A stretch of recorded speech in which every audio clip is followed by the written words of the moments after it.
ಸಮಯದಲ್ಲಿ ಹೊಸ ನವ ತರುಣ ಅವರು ಕೂಡ ಮನೆ ಮಠಗಳನ್ನು ಬಿಟ್ಟು ನಾನು ಹೋಗ್ತೇನೆ ಕರಸೇವೆಗೆ ಅಂತ ಹೊರಟಿದ್ದಾರೆ. ಅಂತಹ ಪುಣ್ಯ ವ್ಯಕ್ತಿ ಶ್ರೀಯುತ ಜಗದೀಶ್ ಆಳ್ವರು. ಇವರು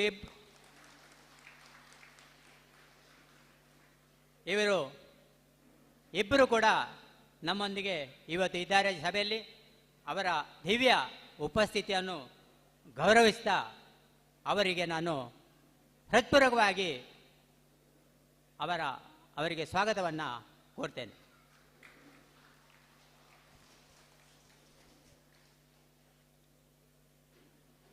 ಹಾಗೆ ಇವತ್ತಿನ ಕಾರ್ಯಕ್ರಮವನ್ನು ಯೂಟ್ಯೂಬ್ ಚಾನೆಲ್ ಮೂಲಕ ಪ್ರಸಾರ ಮಾಡುತ್ತಿರುವ ತುಳುನಾಡು ವಾರ್ತೆಯ ಪುನೀತ್ ಮತ್ತು ಅಶ್ವಥ್ ಇವರಿಗೆ ನಿಮ್ಮೆಲ್ಲರ ಪರವಾಗಿ ಬಹಳ ಸಂತೋಷದಿಂದ ಸ್ವಾಗತವನ್ನು ಕೋರ್ತಾ ಇದ್ದೇನೆ. ಹಾಗೆ ಇವತ್ತಿನ ಈ ಐತಿಹಾಸಿಕ ಪುಣ್ಯ ಕಾರ್ಯಕ್ರಮದಲ್ಲಿ ಭಾಗವಹಿಸಿದ ಭಜನಾ ತಂಡದ ಸದಸ್ಯರಿಗೆ ಶ್ರೀ ರಾಮ ತಾರಕ ಮಂತ್ರವನ್ನು ಭಕ್ತಿಯಿಂದ 108 ಬಾರಿ ಪಠಿಸಿ ಇಲ್ಲಿ ಉಪಸ್ಥಿತರಿರುವ ಎಲ್ಲ ಶ್ರೀರಾಮ ಭಕ್ತ ಬಂಧು ಭಗಿನಿಯರಿಗೆ ಕಾರ್ಯಕ್ರಮಕ್ಕೆ ಆತ್ಮೀಯವಾಗಿ ಸ್ವಾಗತವನ್ನು ಕೋರ್ತೇನೆ. ಹಾಗೆ 2 ಮಾತು ನಾನು ಅರಳ ಗ್ರಾಮದ ಬಗ್ಗೆ, ಇಲ್ಲಿಯ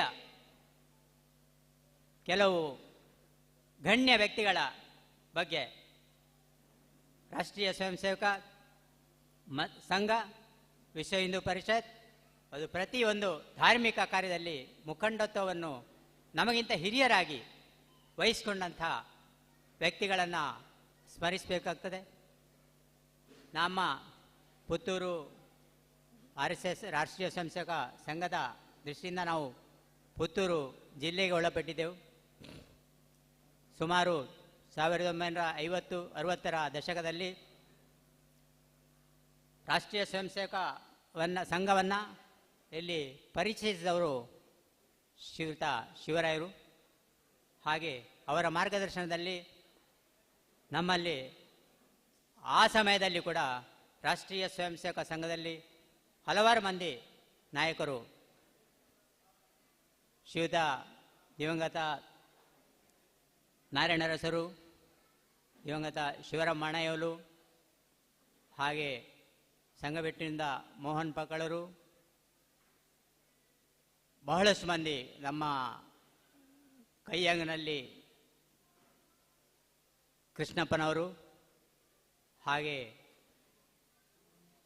ರಮೇಶ್ ದೇವಾಡಿಗ, ಶೇಖರ್ ದೇವಾಡಿಗರವರು, ಹಾಗೆ ವಸಂತ್ ದೇವಾಡಿಗರವರು, ಬಹಳಷ್ಟು ಜನ ನನ್ನ ಹಿರಿಯರು, ಶ್ರೀಯುತ ಸಂಗವೆಟ್ಟು ಗುಣಪಾಲ್ ಶೆಟ್ಟಿ, ದಿವಾಕರ್ ಶೆಟ್ಟರು, ಹಲವಾರು ಮಂದಿ ರಾಷ್ಟ್ರೀಯ ಸ್ವಯಂ ಸೇವಕ ಸಂಘದಲ್ಲಿ ಇದ್ದರು, ಸಂಘದ ಕಾರ್ಯವನ್ನು ಮಾಡ್ತಾಯಿದ್ರು. ಆದರೆ ನನಗೆ ನನ್ನ ಗುರುಗಳು ಶ್ರೀಯುತ ಸಂಗವೆಟ್ಟು ಮಾಧವ ಶೆಟ್ಟಿಯವರು, ಅವರು ಈಗ ಹೊರದೇಶದಲ್ಲಿದ್ದಾರೆ, ನನ್ನ ಗುರುಗಳು. ನನಗೆ ಈ ಸಂಘದ ಬಗ್ಗೆ ಪ್ರೇರಣಾದಾಯಕ ವ್ಯಕ್ತಿಗಳು ಇಬ್ಬರು. ಕೋಟೆ ನಾಗೇಶ್ ಮಾಣಯ್ಯವರು, ನಮ್ಮ ಹಿರಿಯ ಹಿಂದೂ ನಾಯಕ, ಹಾಗೂ ಅವರ ಒಂದು ಯುಗಳ ಜೋಡಿ ಇತ್ತು ಚಂದ್ರಶೇಖರ್ ದೇವಾಡಿಗ. ಇವರು ನನಗೆ ಪ್ರೇರಣಾದಾಯಕ ವ್ಯಕ್ತಿಗಳು. ತುರ್ತು ಪರಿಸ್ಥಿತಿ ನಂತರ ಸಂಘಸ್ಥಾನವನ್ನು ನಡೆಸುವಂಥದ್ದು ಬಹಳ ಕ್ಲಿಷ್ಟಕರವಾಗಿತ್ತು. ಮುಂದಾಳುತ್ವವನ್ನು ವಹಿಸಿಕೊಂಡಂತಹ ಚಂದ್ರಶೇಖರ್ ದೇವಾಡಿಗರಾಗಲಿ ಅಥವಾ ನಾಗೇಶ್ ಮಣಯ್ಯವರಾಗಲಿ ಗುಣಪಾಲ್ ಶೆಟ್ಟಿಗಾಗಲಿ ಪ್ರತಿಯೊಬ್ಬರಿಗೂ ಇಲ್ಲಿ ಧ್ವಜ ಹಾಕಿದರೆ ಅರೆಸ್ಟ್ ಮಾಡ್ತಾರೆ, ಕೇಸ್ ಆಗ್ತದೆ ಅನ್ನುವಂಥ ಪರಿಸ್ಥಿತಿ ಇತ್ತು. ಆ ಪರಿಸ್ಥಿತಿಯಲ್ಲಿ ಹೊಸ ಮುಖ ಒಂದು ಬೇಕು. ಬೇಕು ಅಂತ ಹೇಳುವಂಥ ಸಂದರ್ಭದಲ್ಲಿ ಅವರು ನನಗೆ ಹೇಳಿದರು, ನಾನು ನಾಳೆಯಿಂದ ನೀನು ಧ್ವಜ ಹಾಕಬೇಕು, ನಿನ್ನ ಪರಿಚಯ ಅಂದರೆ ಪೊಲೀಸ್ ಲಿಸ್ಟಲ್ಲಿ ನೀನಿಲ್ಲ, ಹಾಕಬೇಕು ಅಂತ. ಹಾಗೆ ನಾನು 1977-78ರಲ್ಲಿ ಸಂಘಸ್ಥಾನವನ್ನು ಪ್ರವೇಶಿಸಿದೆ. ಆನಂತರ ಬಹಳಷ್ಟು ಏಳು ಬೀಳುಗಳು, ಬೇಕಾದಷ್ಟು ಪ್ರಯತ್ನಗಳು, ಒಂದು ನಮ್ಮ ಇಡೀ ಇದರಲ್ಲಿ ಗ್ರಾಮದಲ್ಲಿ ಮನೆ ಮನೆಗೆ ಮುಟ್ಟಿಸುವಂಥ ಕಾರ್ಯದಲ್ಲಿ ಸುಮಾರು 70 ಮಂದಿ ನವ ಯುವಕರು ನನ್ನೊಂದಿಗೆ ಕೈ ಜೋಡಿಸಿದರು. ಶ್ರೀಯುತ ಈಗ ಮುನ್ನೆಲೆಯಲ್ಲಿರುವಂತಹ ಬಹಳಷ್ಟು ಹಿರಿಯ ನಾಯಕರು, ಮಾನ್ಯ ಜಗದೀಶ್ ಆಳ್ವರು, ಲಕ್ಷ್ಮೀಧರ್ ಶೆಟ್ಟಿಯವರು, ಮುಖ್ಯವಾಗಿ ನಾವು ಧ್ವಜವನ್ನು ಹಾಕ್ತಾ ಇದ್ದುದು ಶ್ರೀಯುತ ರವಿ ಅರಸರ ಗದ್ದೆಯಲ್ಲಿ. ಅವರ ಇಡೀ ಮನೆ ರಾಷ್ಟ್ರೀಯ ಸ್ವಯಂ ಸೇವಕದ ಕಾರ್ಯದಲ್ಲಿ ಪಾಲ್ಗೊಂಡು ಈಗಲೂ ಕೂಡ ಯಾವತ್ತೂ ನಮ್ಮೊಂದಿಗೆ ಸಹಕರಿಸಿದ್ದಾರೆ. ನಾವು ಬಹಳಷ್ಟು ಈ ಕರಸೇವೆಯಂಥ ಸಂದರ್ಭದಲ್ಲಾಗಲಿ ಅಥವಾ ಹಿಂದೂ ಸಂಘಟನೆಗಾಗಲಿ ಬೇಕಾದಷ್ಟು ಪ್ರಯತ್ನವನ್ನು ಆ ಸಮಯದಲ್ಲಿ, ಕ್ಲಿಷ್ಟಕರ ಸಮಯದಲ್ಲಿ, ಈಗ ಬಹಳಷ್ಟು ಮಂದಿಗೆ ಏನು ಅಷ್ಟು ದೊಡ್ಡ ವಿಚಾರವಲ್ಲ ಅದು, ಕ್ಲಿಷ್ಟಕರವಂಥ ಸಂದರ್ಭದಲ್ಲಿ ನಮ್ಮೊಂದಿಗೆ ಸಹಕರಿಸಿದ್ದಾರೆ. ಇವತ್ತು ನೀವೊಂದು ಮಾತನ್ನು ನಾನು ಹೇಳಲಿಕ್ಕೆ ಇಚ್ಛೆಪಡ್ತೇನೆ. ನಾವು ಏನು ಇವತ್ತು ಸಂಭ್ರಮವನ್ನು ಇಲ್ಲಿ ಪಡ್ತಾ ಇದ್ದೇವ, ಆ ಸಂಭ್ರಮವನ್ನು ಉಳಿಸಿಕೊಂಡು ಬೆಳೆಸಿಕೊಂಡು ನಮ್ಮಲ್ಲಿ ವಿವಿಧತೆಯಲ್ಲಿ ಏಕತೆಯನ್ನು ಇಟ್ಟುಕೊಂಡು ನಾವೆಲ್ಲರೂ ಈ ಸಂಭ್ರಮದ ಹೊತ್ತಿಗೆ ಪ್ರಮಾಣವನ್ನು ಮಾಡೋಣ. ನಾವು ಯಾವತ್ತಿಗೂ ಹಿಂದೂ ಸಮಾಜಕ್ಕಾಗಿ ನಾವು ಒಟ್ಟಿಗೆ ಸೇರಿ ಒಟ್ಟಿಗೆ ಇರುತ್ತೇವೆ ಅನ್ನುವಂಥ ಪ್ರಮಾಣವನ್ನು ಮಾಡಿಕೊಳ್ಳೋಣ ಅಂತ ತಮ್ಮೊಂದಿಗೆ ಬೇಡಿಕೊಳ್ಳುತ್ತಾ, ನನಗೆ ಈ ಅವಕಾಶವನ್ನು ಮಾಡಿಕೊಟ್ಟಂತಹ ನಮ್ಮ ಈಗಿನ ನವ ತರುಣ ಹಿಂದೂ ನಾಯಕ ಶ್ರೀಯುತ ರಂಜನ್ ಕುಮಾರ್ ಶೆಟ್ಟಿ ಮತ್ತು ಅವರ ಬಳಗಕ್ಕೆ ಹೃತ್ಪೂರ್ವಕವಾಗಿ ವಂದನೆಗಳನ್ನು ಅರ್ಪಿಸ್ತಾ ತಮ್ಮೆಲ್ಲರನ್ನು ಮತ್ತೊಮ್ಮೆ ಈ ಸ್ವಾಗತಿಸ್ತಾ ನಮ್ಮ ಸ್ವಾಗತ ಭಾಷಣವನ್ನು ಕೊನೆಗೊಳಿಸ್ತೇನೆ. ಧನ್ಯವಾದಗಳು. ಜೈ ಹಿಂದ್. ಶ್ರೀ ಬಾಬುಶೇಖರ್ ಅವರಿಗೆ. ಅಯೋಧ್ಯೆ ನಮ್ಮೆಲ್ಲರ ಹೃದಯವಿದ್ದಂತೆ ಈ ದಿನ ಅಯೋಧ್ಯೆಯಲ್ಲಿ ಬಾಲರಾಮನ ಪ್ರಾಣ ಪ್ರತಿಷ್ಠೆ ಆಗುವಂತಹ ಸುಸಂದರ್ಭದಲ್ಲಿ ನಾವೆಲ್ಲರೂ ಅಯೋಧ್ಯೆಯನ್ನು ಮತ್ತೊಮ್ಮೆ ಸ್ಮರಿಸಿಕೊಳ್ಬೇಕು, ರಾಮನನ್ನು ಭಕ್ತಿಯಿಂದ ಶ್ರದ್ಧೆಯಿಂದ ಅರ್ಚಿಸಬೇಕು ಅನ್ನುವಂತಹ ದೃಷ್ಟಿಯಿಂದ ಇವತ್ತಿನ ಕಾರ್ಯಕ್ರಮ ನಡೀತಾ ಇದೆ. ಅಯೋಧ್ಯೆ ಕೇವಲ ಮಂದಿರ ನಿರ್ಮಾಣ ಒಂದು ಕನಸಲ್ಲ, ಇದರ ಹಿಂದೆ ಬಹಳಷ್ಟು ಹೋರಾಟಗಳಿವೆ, ಸತ್ಯಾಗ್ರಹಗಳಿವೆ, ಪ್ರಾಣಾರ್ಪಣೆ ಇದೆ. ಅವೆಲ್ಲವನ್ನು ನೆನೆಸಿಕೊಂಡ್ರೆ ನಮ್ಮ ಮೈಯೆಲ್ಲ ರೋಮಾಂಚನಗೊಳ್ಳುತ್ತದೆ. ನಮ್ಮ ಮನಸ್ಸಿನಲ್ಲಿ ಆ ಒಂದು ಅಯೋಧ್ಯೆ ಇವತ್ತು ಎದ್ದು ನಿಂತಿದೆ, ಅಲ್ಲಿ ರಾಮನ ಮಂದಿರ ನಿರ್ಮಾಣ ಆಗ್ತಾ ಇದೆ ಅನ್ನುವಾಗ ನಮ್ಮ ಮನ ಪುಲಕಿತವಾಗ್ತದೆ. ಅಂತಹ ಅಯೋಧ್ಯೆಯ ಕಥನ ಅದು ಬಹಳ ವಿಸ್ತಾರವಾಗಿರುವಂಥದ್ದು. ಇದೀಗ ಬೌದ್ಧಿಕ ಮೂಲಕ ಶ್ರೀ ಮಹೇಶ್ ಶೆಟ್ಟಿಯವರು ನಮಗೆ ಅಯೋಧ್ಯೆಯ ಕಥನವನ್ನು ನಮ್ಮ ಮುಂದಿಡದಕ್ಕಿದ್ದಾರೆ. ಓಂ ಜನಹಿತಾಯ ಆಂಗ್ಲ ಮಾಧ್ಯಮ ಶಾಲೆಯ ಮುಖ್ಯ ಶಿಕ್ಷಕರಾಗಿರುವಂತಹ ಮಹೇಶ್ ಶೆಟ್ಟಿ ಇವರಿಂದ ಇದೀಗ ಬೌದ್ಧಿಕ.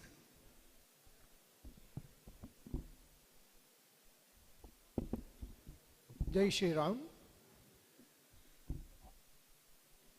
ಮೊದಲಿಗೆ ಜಗಜ್ಜನನಿಯು ಈ ಕ್ಷೇತ್ರದ ಅಧಿದೇವತೆಯೂ ಆದಂತಹ ಶ್ರೀ ಗರುಡ ಮಹಾಕಾಳಿ ಅಮ್ಮನಿಗೆ ಸಾಷ್ಟಾಂಗ ಪ್ರಣಾಮಗಳನ್ನು ಸಲ್ಲಿಸುತ್ತಾ, ನಾವು ನಂಬಿಕೊಂಡು ಬಂದಿರುವಂತಹ ಎಲ್ಲ ದೈವ ದೇವರುಗಳಿಗೂ ಕೂಡ ಮುಡಿಬಾಗಿ ವಂದನೆಯನ್ನು ಸಲ್ಲಿಸುತ್ತಾ, ಇವತ್ತಿನ ಈ ಒಂದು ಧಾರ್ಮಿಕ ಕಾರ್ಯಕ್ರಮ ದೇಶಕ್ಕೆ ದೇಶವೇ ಸಂಭ್ರಮಿಸ್ತಾ ಇದೆ. ಭರತ ಖಂಡವೇ ಇಡೀ ಸಂಭ್ರಮಕ್ಕೆ ಒಳಗಾಗಿದೆ. ಎಲ್ಲ ಕಡೆ ಕೇಸರಿಮಯ ಆಗಿದೆ, ರಾಮಮಯ ಆಗಿದೆ. ಹೀಗೆ ನಾವು ಬೇರೆ ಬೇರೆ ವಿಚಾರಗಳಿಂದ ಇದನ್ನು ವರ್ಣಿಸ್ಬೋದು, ಉದ್ಘೋಷಿಸ್ಬೋದು. ಆತ್ಮೀಯ ಬಂಧುಗಳೇ, ಇವತ್ತು ಈ ಅರಳಿದಂತಹ ಒಂದು ಪುಟ್ಟ ಗ್ರಾಮೀಣ ಪ್ರದೇಶದಲ್ಲಿ ಎಲ್ಲರ ಮೈ ಮನಸ್ಸುಗಳು ಅರಳಿ ನಿಂತಹ ಸುಸಂದರ್ಭ.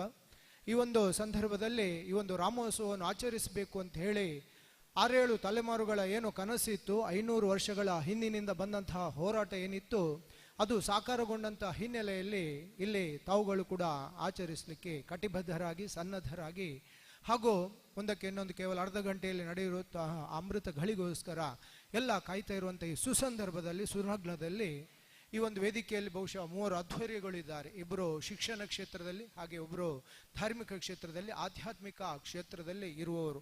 ಆ 3 ಕೂಡ ನಾನು ಅವರ ಚರಣಾರವಿಂದಗಳಿಗೆ ಸಾಷ್ಟಾಂಗ ನಮಸ್ಕಾರಗಳನ್ನು ಕೂಡ ಅರ್ಪಿಸುತ್ತಾ, ಹಾಗೆ ಎದುರಿಗೆ ಇರುವಂತಹ ಎಲ್ಲ ಶ್ರದ್ಧೆಯ ತಾಯಂದಿರೇ ಹಾಗೂ ಎಲ್ಲ ಸದ್ಗೃಹಸ್ಥರೇ, ಪುಟಾಣಿ ಮಕ್ಕಳೇ ಹಾಗೂ ಎಲ್ಲ ನಾಗರಿಕ ಬಾಂಧವರೇ, ನಮಗೆ ಗೊತ್ತಿದೆ ಅಯೋಧ್ಯೆ ಅಂತ ಹೇಳಿದ ಕೂಡಲೇ ನಮ್ಮ ಮೈ ಮನಸ್ಸುಗಳು ರೋಮಾಂಚನ ಆಗ್ತದೆ.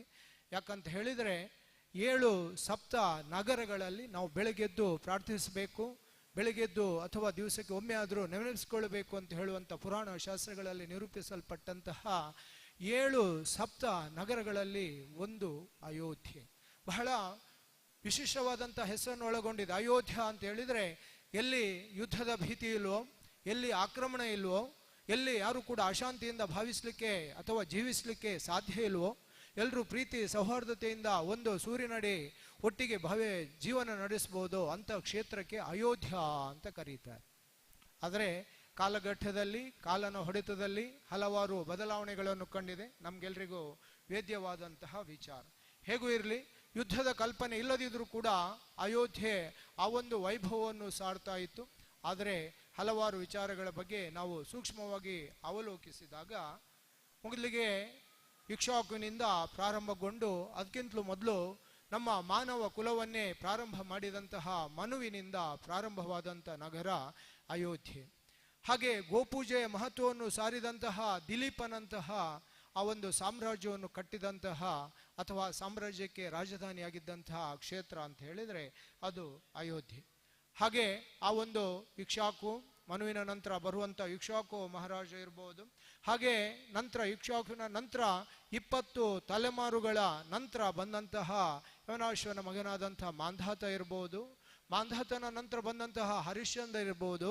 ಹರಿಶ್ಚಂದ್ರನ ಕಾಲಘಟ್ಟದಲ್ಲಿ ವಿಶ್ವಾಮಿತ್ರರ ಆ ಒಂದು ಏನು ಮಾತಿದೆ ಅದನ್ನು ಪೂರೈಸಲು ಆತ ಸಾಮ್ರಾಜ್ಯವನ್ನೇ, ತನ್ನ ಎಲ್ಲ ರಾಜ್ಯವನ್ನೇ ಕಳ್ಕೊಂಡ್ರು ಕೂಡ ಮರಳಿ ಸತ್ಯಸಂಧತೆಯಿಂದಾಗಿ ಅಯೋಧ್ಯೆಯನ್ನು ಆತ ಪಡ್ಕೊಂಡಂಥ ರೀತಿ ಇರ್ಬೋದು. ಅದು ಆದ ನಂತರ ನಮ್ಮ ಸಗರ, ಅಂಶುಮಾನ, ಭಗೀರಥ, ಹಾಗೆ ಅಜ, ದಶರಥ ಇವರೆಲ್ಲರೂ ಆಗಿ 65ನೇ ಆ ಮಾಲಿಕೆಯಲ್ಲಿ 65ನೇಯ ಆ ವ್ಯಕ್ತಿಯಾಗಿ ದಶರಥನ ಸುಪುತ್ರನಾಗಿ ನಮ್ಮ ಶ್ರೀರಾಮಚಂದ್ರ ಪ್ರಭು ಅಯೋಧ್ಯೆಯಲ್ಲಿ ಜನ್ಮ ತಾಳ್ತಾನೆ. ಆತ ಜನ್ಮ ತಾಳಿ ಆತನ ಎಲ್ಲ ಏನು ಆ ಮಾನವೀಯ ಗುಣಗಳು ಹೊರಹೊಮ್ಮಿದೆಯೋ, ಆತ ಏನು ನಮಗೆ ಆದರ್ಶ ಪುರುಷ ಆಗಿದ್ದಾನೋ ಆ ಎಲ್ಲವನ್ನು ಕೂಡ ಅಯೋಧ್ಯೆಯಲ್ಲಿದ್ದು, ಅದ ನಂತರ ಆತನ ವನವಾಸ, ಪುನಃ ಅಯೋಧ್ಯೆಗೆ ಬಂದು ಆತ ಆಳಿದಂತಹ ಎಲ್ಲ ವಿಚಾರಗಳನ್ನು ಅಥವಾ ಆತ ಮಾಡಿದಂತಹ ರಾಮರಾಜ್ಯದ ಆಡಳಿತವನ್ನು ಕೂಡ ನಾವು ಕೇಳಿದವರಿದ್ದೇವೆ, ಓದಿದವರಿದ್ದೇವೆ, ತಮಗೆಲ್ಲರಿಗೂ ಗೊತ್ತಿದೆ. ಎಲ್ಲಿ ತನ್ನ ಪ್ರಭುವಿನ ಎಲ್ಲ ಸೇವೆಯನ್ನು ನಮ್ಮ ಭಕ್ತಾಗ್ರೇಸರನಾದಂತಹ ಹನುಮಂತ ಮಾಡಿದಾನೋ, ಎಲ್ಲಿ ಸೀತಾಮಾತೆ ತನ್ನ ಅತ್ತೆಯೊಂದಿಗೆ ಸೇರಿಕೊಂಡು ತನ್ನ ಆ ಒಂದು ಸೌಭಾಗ್ಯಯುತವಾದ ಜೀವನವನ್ನು ಸ್ವಲ್ಪ ಸಮಯ ಅಥವಾ ನಂತರ ಒಂದು ಮಾಡಿದಾಳು, ಅಂತಹ ಪುಣ್ಯ ಪವಿತ್ರವಾದಂತಹ ಕ್ಷೇತ್ರ ಅಂತ ಹೇಳಿದರೆ ಅದು ಅಯೋಧ್ಯೆ. ಈ ರೀತಿಯಲ್ಲಿ ಎಲ್ಲರೊಂದಿಗೂ ಕೂಡ ಬಾಳಿ ಬದುಕಿದಂತಹ, ಎಲ್ಲರಿಗೂ ಕೂಡ ಒಂದೇ ರೀತಿಯ ಆ ಜೀವನ ಸೂತ್ರವನ್ನು ಕಲಿಸಿದಂತಹ ಅಯೋಧ್ಯೆ ನಮಗೆ ಪ್ರಾತಃ ಸ್ಮರಣೀಯ. ಹೌದು, ಮನುಕುಲದ ಮೊದಲ ರಾಜಧಾನಿ ಅಂತ ಹೇಳುವ ನೆಗಳತೆಯನ್ನು ಕೂಡ ಅಯೋಧ್ಯೆ ಪಡೆದಿತ್ತು. ಹಾಗೆ ನಾವು ಇತಿಹಾಸದ ಸ್ವಲ್ಪ ವಿಚಾರಗಳನ್ನು ನೋಡಿದರೆ, ಜೈನ ವಂಶದ 24 ಮಂದಿ ತೀರ್ಥಂಕರರಲ್ಲಿ 22 ಮಂದಿ ತೀರ್ಥಂಕರರು ಕೂಡ ಸೂರ್ಯವಂಶೀಯರೇ ಆಗಿದ್ರು ಅಂತ ಹೇಳುವಂಥದ್ದು ಶಾಸ್ತ್ರಗಳಿಂದ, ಇತಿಹಾಸಗಳಿಂದ ತಿಳಿದು ಬರ್ತದೆ. ಹಾಗೆ ಆದಿನಾಥ ತೀರ್ಥಂಕರರಿಗೆ ಜ್ಞಾನೋದಯ ಆದ ಸ್ಥಳ ಕೂಡ ಅಯೋಧ್ಯೆಯ ಹತ್ರ, ಅದು ಕೂಡ ಅಯೋಧ್ಯೆಗೆ ಸೇರಿದ್ದು ಅಂತ ಹೇಳಿ ತಿಳಿದು ಬರ್ತದೆ. ಸಾಕೇತ ನಗರಿ ಅಂತೂ ಹೇಳಿಯೂ ಅದನ್ನು ಕರೆಯುತ್ತಾರೆ. ಹಾಗೆ ನಾವು ಬೌದ್ಧ ಧರ್ಮದ ಬಗ್ಗೆ ನೋಡಿದಾಗಲೂ ಕೂಡ ಆ ಬೌದ್ಧ ಧರ್ಮ ಕೂಡ ತನ್ನ ಉಚ್ಛ್ರಾಯ ಸ್ಥಿತಿಯನ್ನು ಪಡ್ಕೊಂಡದ್ದು ನಮ್ಮ ಸಾಕೇತದಲ್ಲಿ, ಅಯೋಧ್ಯೆಯಲ್ಲಿ. ಅದು ಮಾತ್ರ ಅಲ್ಲದೆ ಗಯ ಮತ್ತು ಸಾರನಾಥ, ಬುದ್ಧ ಗಯದಲ್ಲಿ ಜ್ಞಾನೋದಯವನ್ನು ಪಡ್ಕೊಂಡು ಸಾರನಾಥದಲ್ಲಿ ತನ್ನ ಮೊದಲ ಪ್ರವಚನ ಅಥವಾ ಧರ್ಮ ಸಂದೇಶವನ್ನು ಆತ ನೀಡಿದರೂ ಕೂಡ, ಹಾಗೆ ಮಗಧ ಮತ್ತು ಕಾಶಿಗೆ ಅದು ಸಂಬಂಧಪಟ್ಟರೂ ಕೂಡ ಆತ ನಂತರ ತನ್ನ ಎಲ್ಲ ವಿಚಾರಗಳ ಮೂಲಕ ಆ ಬೌದ್ಧ ಧರ್ಮವನ್ನು ಎತ್ತರಿಸಿದ್ದು ಅಯೋಧ್ಯೆಯಲ್ಲಿ ಅಂತ ಹೇಳಿ ಇತಿಹಾಸದಿಂದ ನಮಗೆ ತಿಳಿದು ಬರ್ತದೆ. ಅಷ್ಟು ಮಾತ್ರ ಅಲ್ಲ, ಎಲ್ಲ ಆ ಬೌದ್ಧ ಭಿಕ್ಷುಗಳು ಅವರಿಗೆ ಬೇಕಾದಂತಹ ಏನು ಧರ್ಮ ವ್ಯಾಖ್ಯಾನಗಳನ್ನು ಮಾಡಿಕೊಂಡಂತಹದ್ದು ಅಥವಾ ವಿಧಿ ನಿಷೇಧಗಳನ್ನು ಮಾಡಿಕೊಂಡಂಥದ್ದು, ಹಾಗೆ ಬೌದ್ಧರ ಜ್ಞಾನಕೋಶ ಅಂತ ಹೇಳಿಕೊಳ್ಳುವಂಥ ಅಭಿಧರ್ಮ ಎಂಬಂಥ ಗ್ರಂಥ ಕೂಡ ಮೂಲವಾಗಿ ಹುಟ್ಟಿಕೊಂಡದ್ದು ಅಯೋಧ್ಯೆಯಲ್ಲಿ ಅಂತೇಳಿ ನಮಗೆ ಇತಿಹಾಸದಿಂದ ತಿಳಿದು ಬರುತ್ತದೆ. ಅಷ್ಟು ಮಾತ್ರ ಅಲ್ಲದೆ ನಾಟಕಕಾರ ಇರ್ಬೋದು, ವ್ಯಾಖ್ಯಾನಕಾರ ಇರ್ಬೋದು, ಕವಿ ಇರ್ಬೋದು, ಶ್ರೇಷ್ಠ ಇಡೀ ಇತಿಹಾಸದ ಬಗ್ಗೆ ನಮ್ಮ ಎಲ್ಲ ಪುರಾಣಗಳ ವೇದಗಳ ಬಗ್ಗೆ ಜ್ಞಾನ ಇದ್ದಂತಹ ಅಶ್ವಘೋಷ ಕೂಡ ತನ್ನ ಜೀವನವನ್ನು ನಡೆಸಿದ್ದು ಅಯೋಧ್ಯೆಯಲ್ಲಿ ಅಂತ ಹೇಳಿ ನಮಗೆ ತಿಳಿದು ಬರ್ತದೆ. ಅಷ್ಟು ಮಾತ್ರ ಅಲ್ಲ, ಸಿಖ್ ಧರ್ಮ ಕೂಡ ಅಲ್ಲೇ ಗುರು ನಾನಕರು ಇರ್ಬೋದು, ಹಾಗೆ ತೇಗ್ ಬಹದ್ದೂರ್ ಇರ್ಬೋದು, ಹಾಗೆ ನಾನಕ್ ದೇವ್ ಇರ್ಬೋದು, ಹಾಗೆ ಎಲ್ಲ ಗುರು ಗೋವಿಂದ ಸಿಂಗರು ಇರ್ಬೋದು, ಇವರೆಲ್ಲರೂ ಕೂಡ ಅಯೋಧ್ಯೆಗೆ ಭೇಟಿ ನೀಡಿದ್ದಾರೆ. ಅಷ್ಟು ಮಾತ್ರ ಅಲ್ಲದೆ ಗುರು ನಾನಕ್ ದೇವರಿಗೂ ಕೂಡ ಆ ದೇವರ ಸಾಕ್ಷಾತ್ಕಾರ ಒದಗಿದ್ದು ಅಯೋಧ್ಯೆಯಲ್ಲಿ ಅಂಥೇಳಿ ತಿಳಿದು ಬರ್ತದೆ. ಹೀಗೆ ಈ ಒಂದು ಧರ್ಮಗಳ ಕಾಲಾವಧಿಯ ನಂತರ ನಿಧಾನವಾಗಿ ಸ್ವಲ್ಪ ಅಲ್ಲಿಯ ಪ್ರಭಾವ ಕ್ಷೀಣಿಸ್ತಾ ಬಂತು ಅಂತೇಳಿ ತಿಳಿದು ಬರ್ತದೆ. ಅಷ್ಟು ಮಾತ್ರ ಅಲ್ಲ, ವಿಕ್ರಮಾದಿತ್ಯನ ಕಾಲದಲ್ಲಿ ಅಯೋಧ್ಯೆ ಪುನಃ ಉಚ್ಛಾಯ ಸ್ಥಿತಿಗೆ ಹೋಯಿತು. ಅಲ್ಲಿ ರಾಮ ದೇಗುಲ ಕೂಡ ನಿರ್ಮಾಣ ಆಗಿದೆ.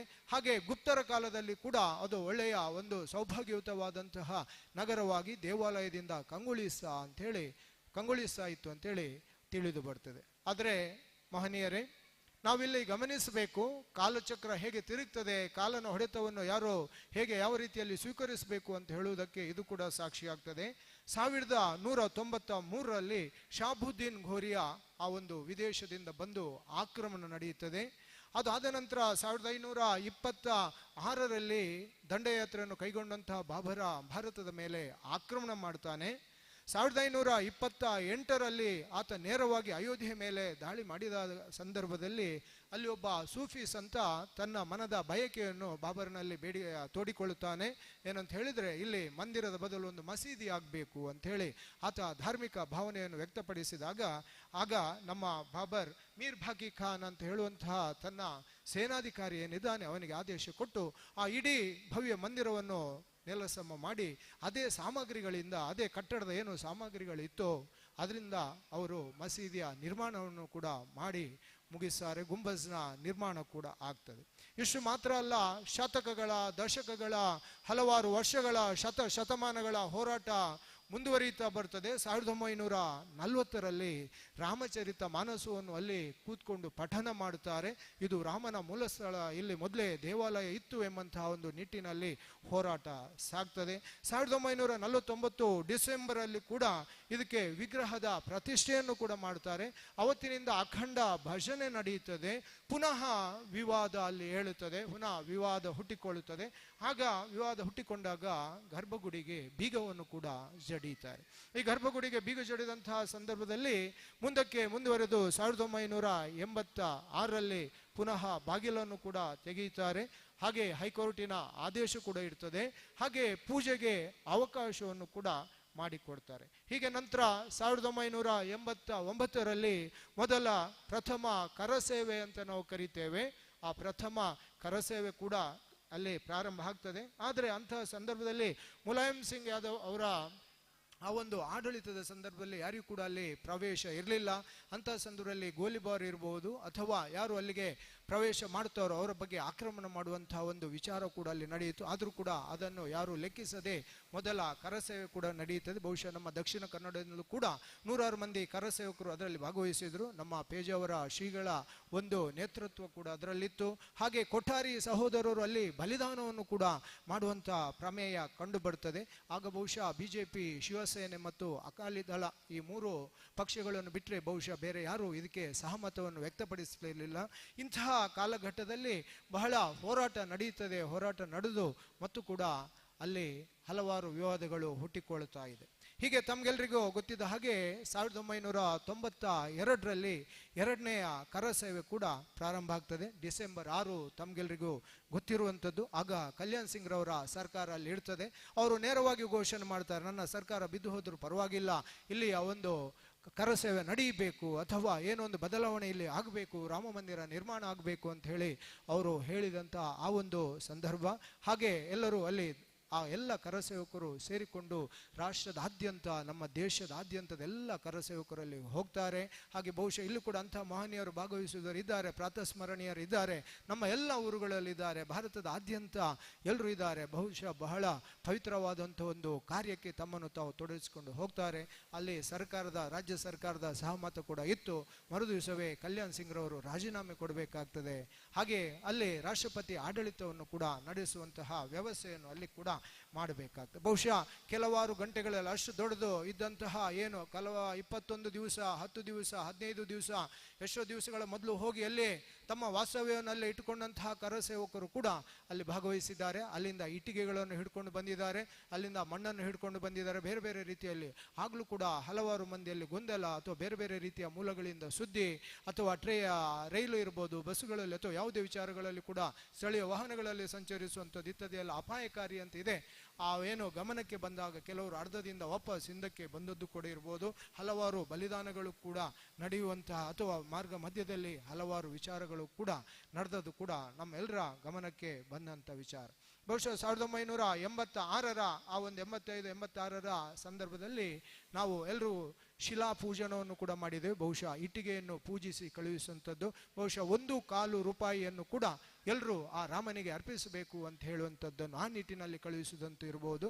ಹಾಗೆ ಶಿಲೆಯನ್ನು ಬಹುಶಃ ಈ ಸಲ ನಮ್ಮ ಏನು ರಾಮ ಮಂದಿರ ನಿರ್ಮಾಣ ಆಗಿದೆ ಅದರ ಅಡಿಪಾಯಕ್ಕೆ, ತಳಪಾಯಕ್ಕೆ ಕೂಡ ಅದನ್ನು ಬಹಳ ಕಾಪಿಟ್ಟು ಬಹಳ ಜತನದಿಂದ ಕಾಪಾಡಿ ಆ ತಳಪಾಯಕ್ಕೂ ಕೂಡ ಅದನ್ನು ಅರ್ಪಿಸಿದ್ದಾರೆ. ಹಾಗೆ 95-96ರಲ್ಲಿ ಶ್ರೀರಾಮಜ್ಯೋತಿ ಆ ಒಂದು ಅಯೋಧ್ಯೆಯಿಂದ ಹೊರಡುತ್ತದೆ. ಹಾಗೆ ಅದೇ ರೀತಿ ನಮ್ಮ ಬೇರೆ ಬೇರೆ ಪಾದುಕಾ ಯಾತ್ರೆ ಅಂತಿದೆ, ಸಂತ ಯಾತ್ರೆ ಅಂತಿದೆ, ಶ್ರೀರಾಮ ರಥಯಾತ್ರೆ ಅಂತ ಹೇಳಿ ನಮ್ಮ ಪೂಜ್ಯ ಲಾಲ್ಕೃಷ್ಣ ಅಡ್ವಾಣಿಯವರ ನೇತೃತ್ವದಲ್ಲಿ ನಡೆಯುತ್ತದೆ. ಹಾಗೆ ಬಿಹಾರದಲ್ಲಿ ಅವರ ಬಂಧನ ಕೂಡ ಆಗ್ತದೆ. ಹೀಗೆ ಈ ನಿಟ್ಟಿನಲ್ಲಿ ಹಲವಾರು ಏಳು ಬೀಳುಗಳನ್ನು ಕಾಣುತ್ತದೆ. ಬಹುಶಃ 1992ರಲ್ಲಿ ನಳಿನ್ ಕುಮಾರ್ ಕಟೀಲ್ ರವರ ನೇತೃತ್ವದಲ್ಲಿ ನಮ್ಮ ದಕ್ಷಿಣ ಕನ್ನಡ ಜಿಲ್ಲೆಯಿಂದಲೂ ಕೂಡ ಹಲವಾರು ಮಂದಿ ಯುವಕರು ಭಾಗವಹಿಸಿದ್ದಾರೆ. ಇಲ್ಲಿಂದಲೂ ಕೂಡ ಹಲವಾರು ಮಹನೀಯರು ಹೋಗಿ ಆ ಒಂದು ಕರಸೇವೆಯಲ್ಲಿ ಕೂಡ ಭಾಗವಹಿಸಿದ್ರು. ಹೀಗೆ ಹಲವಾರು ರೀತಿಯಲ್ಲಿ ಹೋರಾಟ, ಅದೇ ರೀತಿ ನಮ್ಮದೇ ಆಗಬೇಕು ಅಂತ ಹೇಳುವಂತಹ ಛಲ, ಆ ಒಂದು ಕೆಚ್ಚದೆ, ಆ ಒಂದು ನಿರಂತರವಾಗಿ ಅದರ ಬಗ್ಗೆ ರಾಮಧ್ಯಾನದ ರೀತಿಯಲ್ಲಿ ಅದನ್ನು ಸ್ಮರಿಸ್ತಾ ಆಗಬೇಕು ಅಂತ ಹೇಳುವಂತಹ ನಿಟ್ಟಿನಲ್ಲಿ ಹೋರಾಟ ಮುಂದುವರಿಯುತ್ತಾ ಇರ್ತದೆ. ಹೀಗೆ ಇದನ್ನೆಲ್ಲವನ್ನು ಮನಗಂಡು 2010ರಲ್ಲಿ ಹೈಕೋರ್ಟ್ ಅದಕ್ಕೊಂದು ಸ್ಪಷ್ಟ ತೀರ್ಪನ್ನು ಕೂಡ ನೀಡುತ್ತದೆ. ಮುಂದಕ್ಕೆ ಅಲ್ಲಿ ರಾಮ ಮಂದಿರ ನಿರ್ಮಾಣ ಆಗಬೇಕು ಅಥವಾ ಎಲ್ರಿಗೂ ಸಮಬಾಳು ಸಮಪಾಲು ಈ ನಿಟ್ಟಿನಲ್ಲಿ ಆ ಒಂದು ವಿಚಾರವನ್ನು ಒಂದು ಹಂತಕ್ಕೆ ತಂದು 2010ರಲ್ಲಿ ಮಾನ್ಯ ಹೈಕೋರ್ಟ್ನವರು ಕೂಡ ಅದಕ್ಕೊಂದು ಆದೇಶವನ್ನು ನೀಡ್ತಾರೆ. 2019 ನವೆಂಬರ್ 9ರಂದು ನಮ್ಮ ಸುಪ್ರೀಂ ಕೋರ್ಟ್ ಕೂಡ ಒಂದು ಸ್ಪಷ್ಟವಾದ ನಿರ್ದೇಶನವನ್ನು, ಒಂದು ಆದೇಶವನ್ನು ಕೂಡ ನೀಡುತ್ತದೆ. ಅಲ್ಲಿ ಬಹುಶಃ ಅಲ್ಲಿ ಎಕರೆಗಟ್ಟಲೆ ಜಾಗ ಇದೆ, ಅಲ್ಲಿ ಕೂಡ ವಿಭಾಗಗಳನ್ನೆಲ್ಲ ಮಾಡಿಕೊಂಡು ಯಾರಿಗೆ ಯಾವುದೇ ರೀತಿಯಲ್ಲಿ ಕೂಡ ಬೇಸರ ಆಗದ ರೀತಿಯಲ್ಲಿ ರಾಮ ಮಂದಿರವು ನಿರ್ಮಾಣ ಆಗಬೇಕು ಅಂತ ಹೇಳುವ ನಿಟ್ಟಿನಲ್ಲಿ ಸ್ಪಷ್ಟವಾದ ಒಂದು ಸಂದೇಶ ಅಲ್ಲಿಂದಲೂ ಬರ್ತದೆ. ಹಾಗೆ 2020 ಆಗಸ್ಟ್ 5ರಂದು ಭೂಮಿ ಪೂಜೆ ಕೂಡ ನಡೆಯುತ್ತದೆ, ತಮ್ಗೆಲ್ರಿಗೂ ಗೊತ್ತಿದ್ದಂಥ ವಿಚಾರ.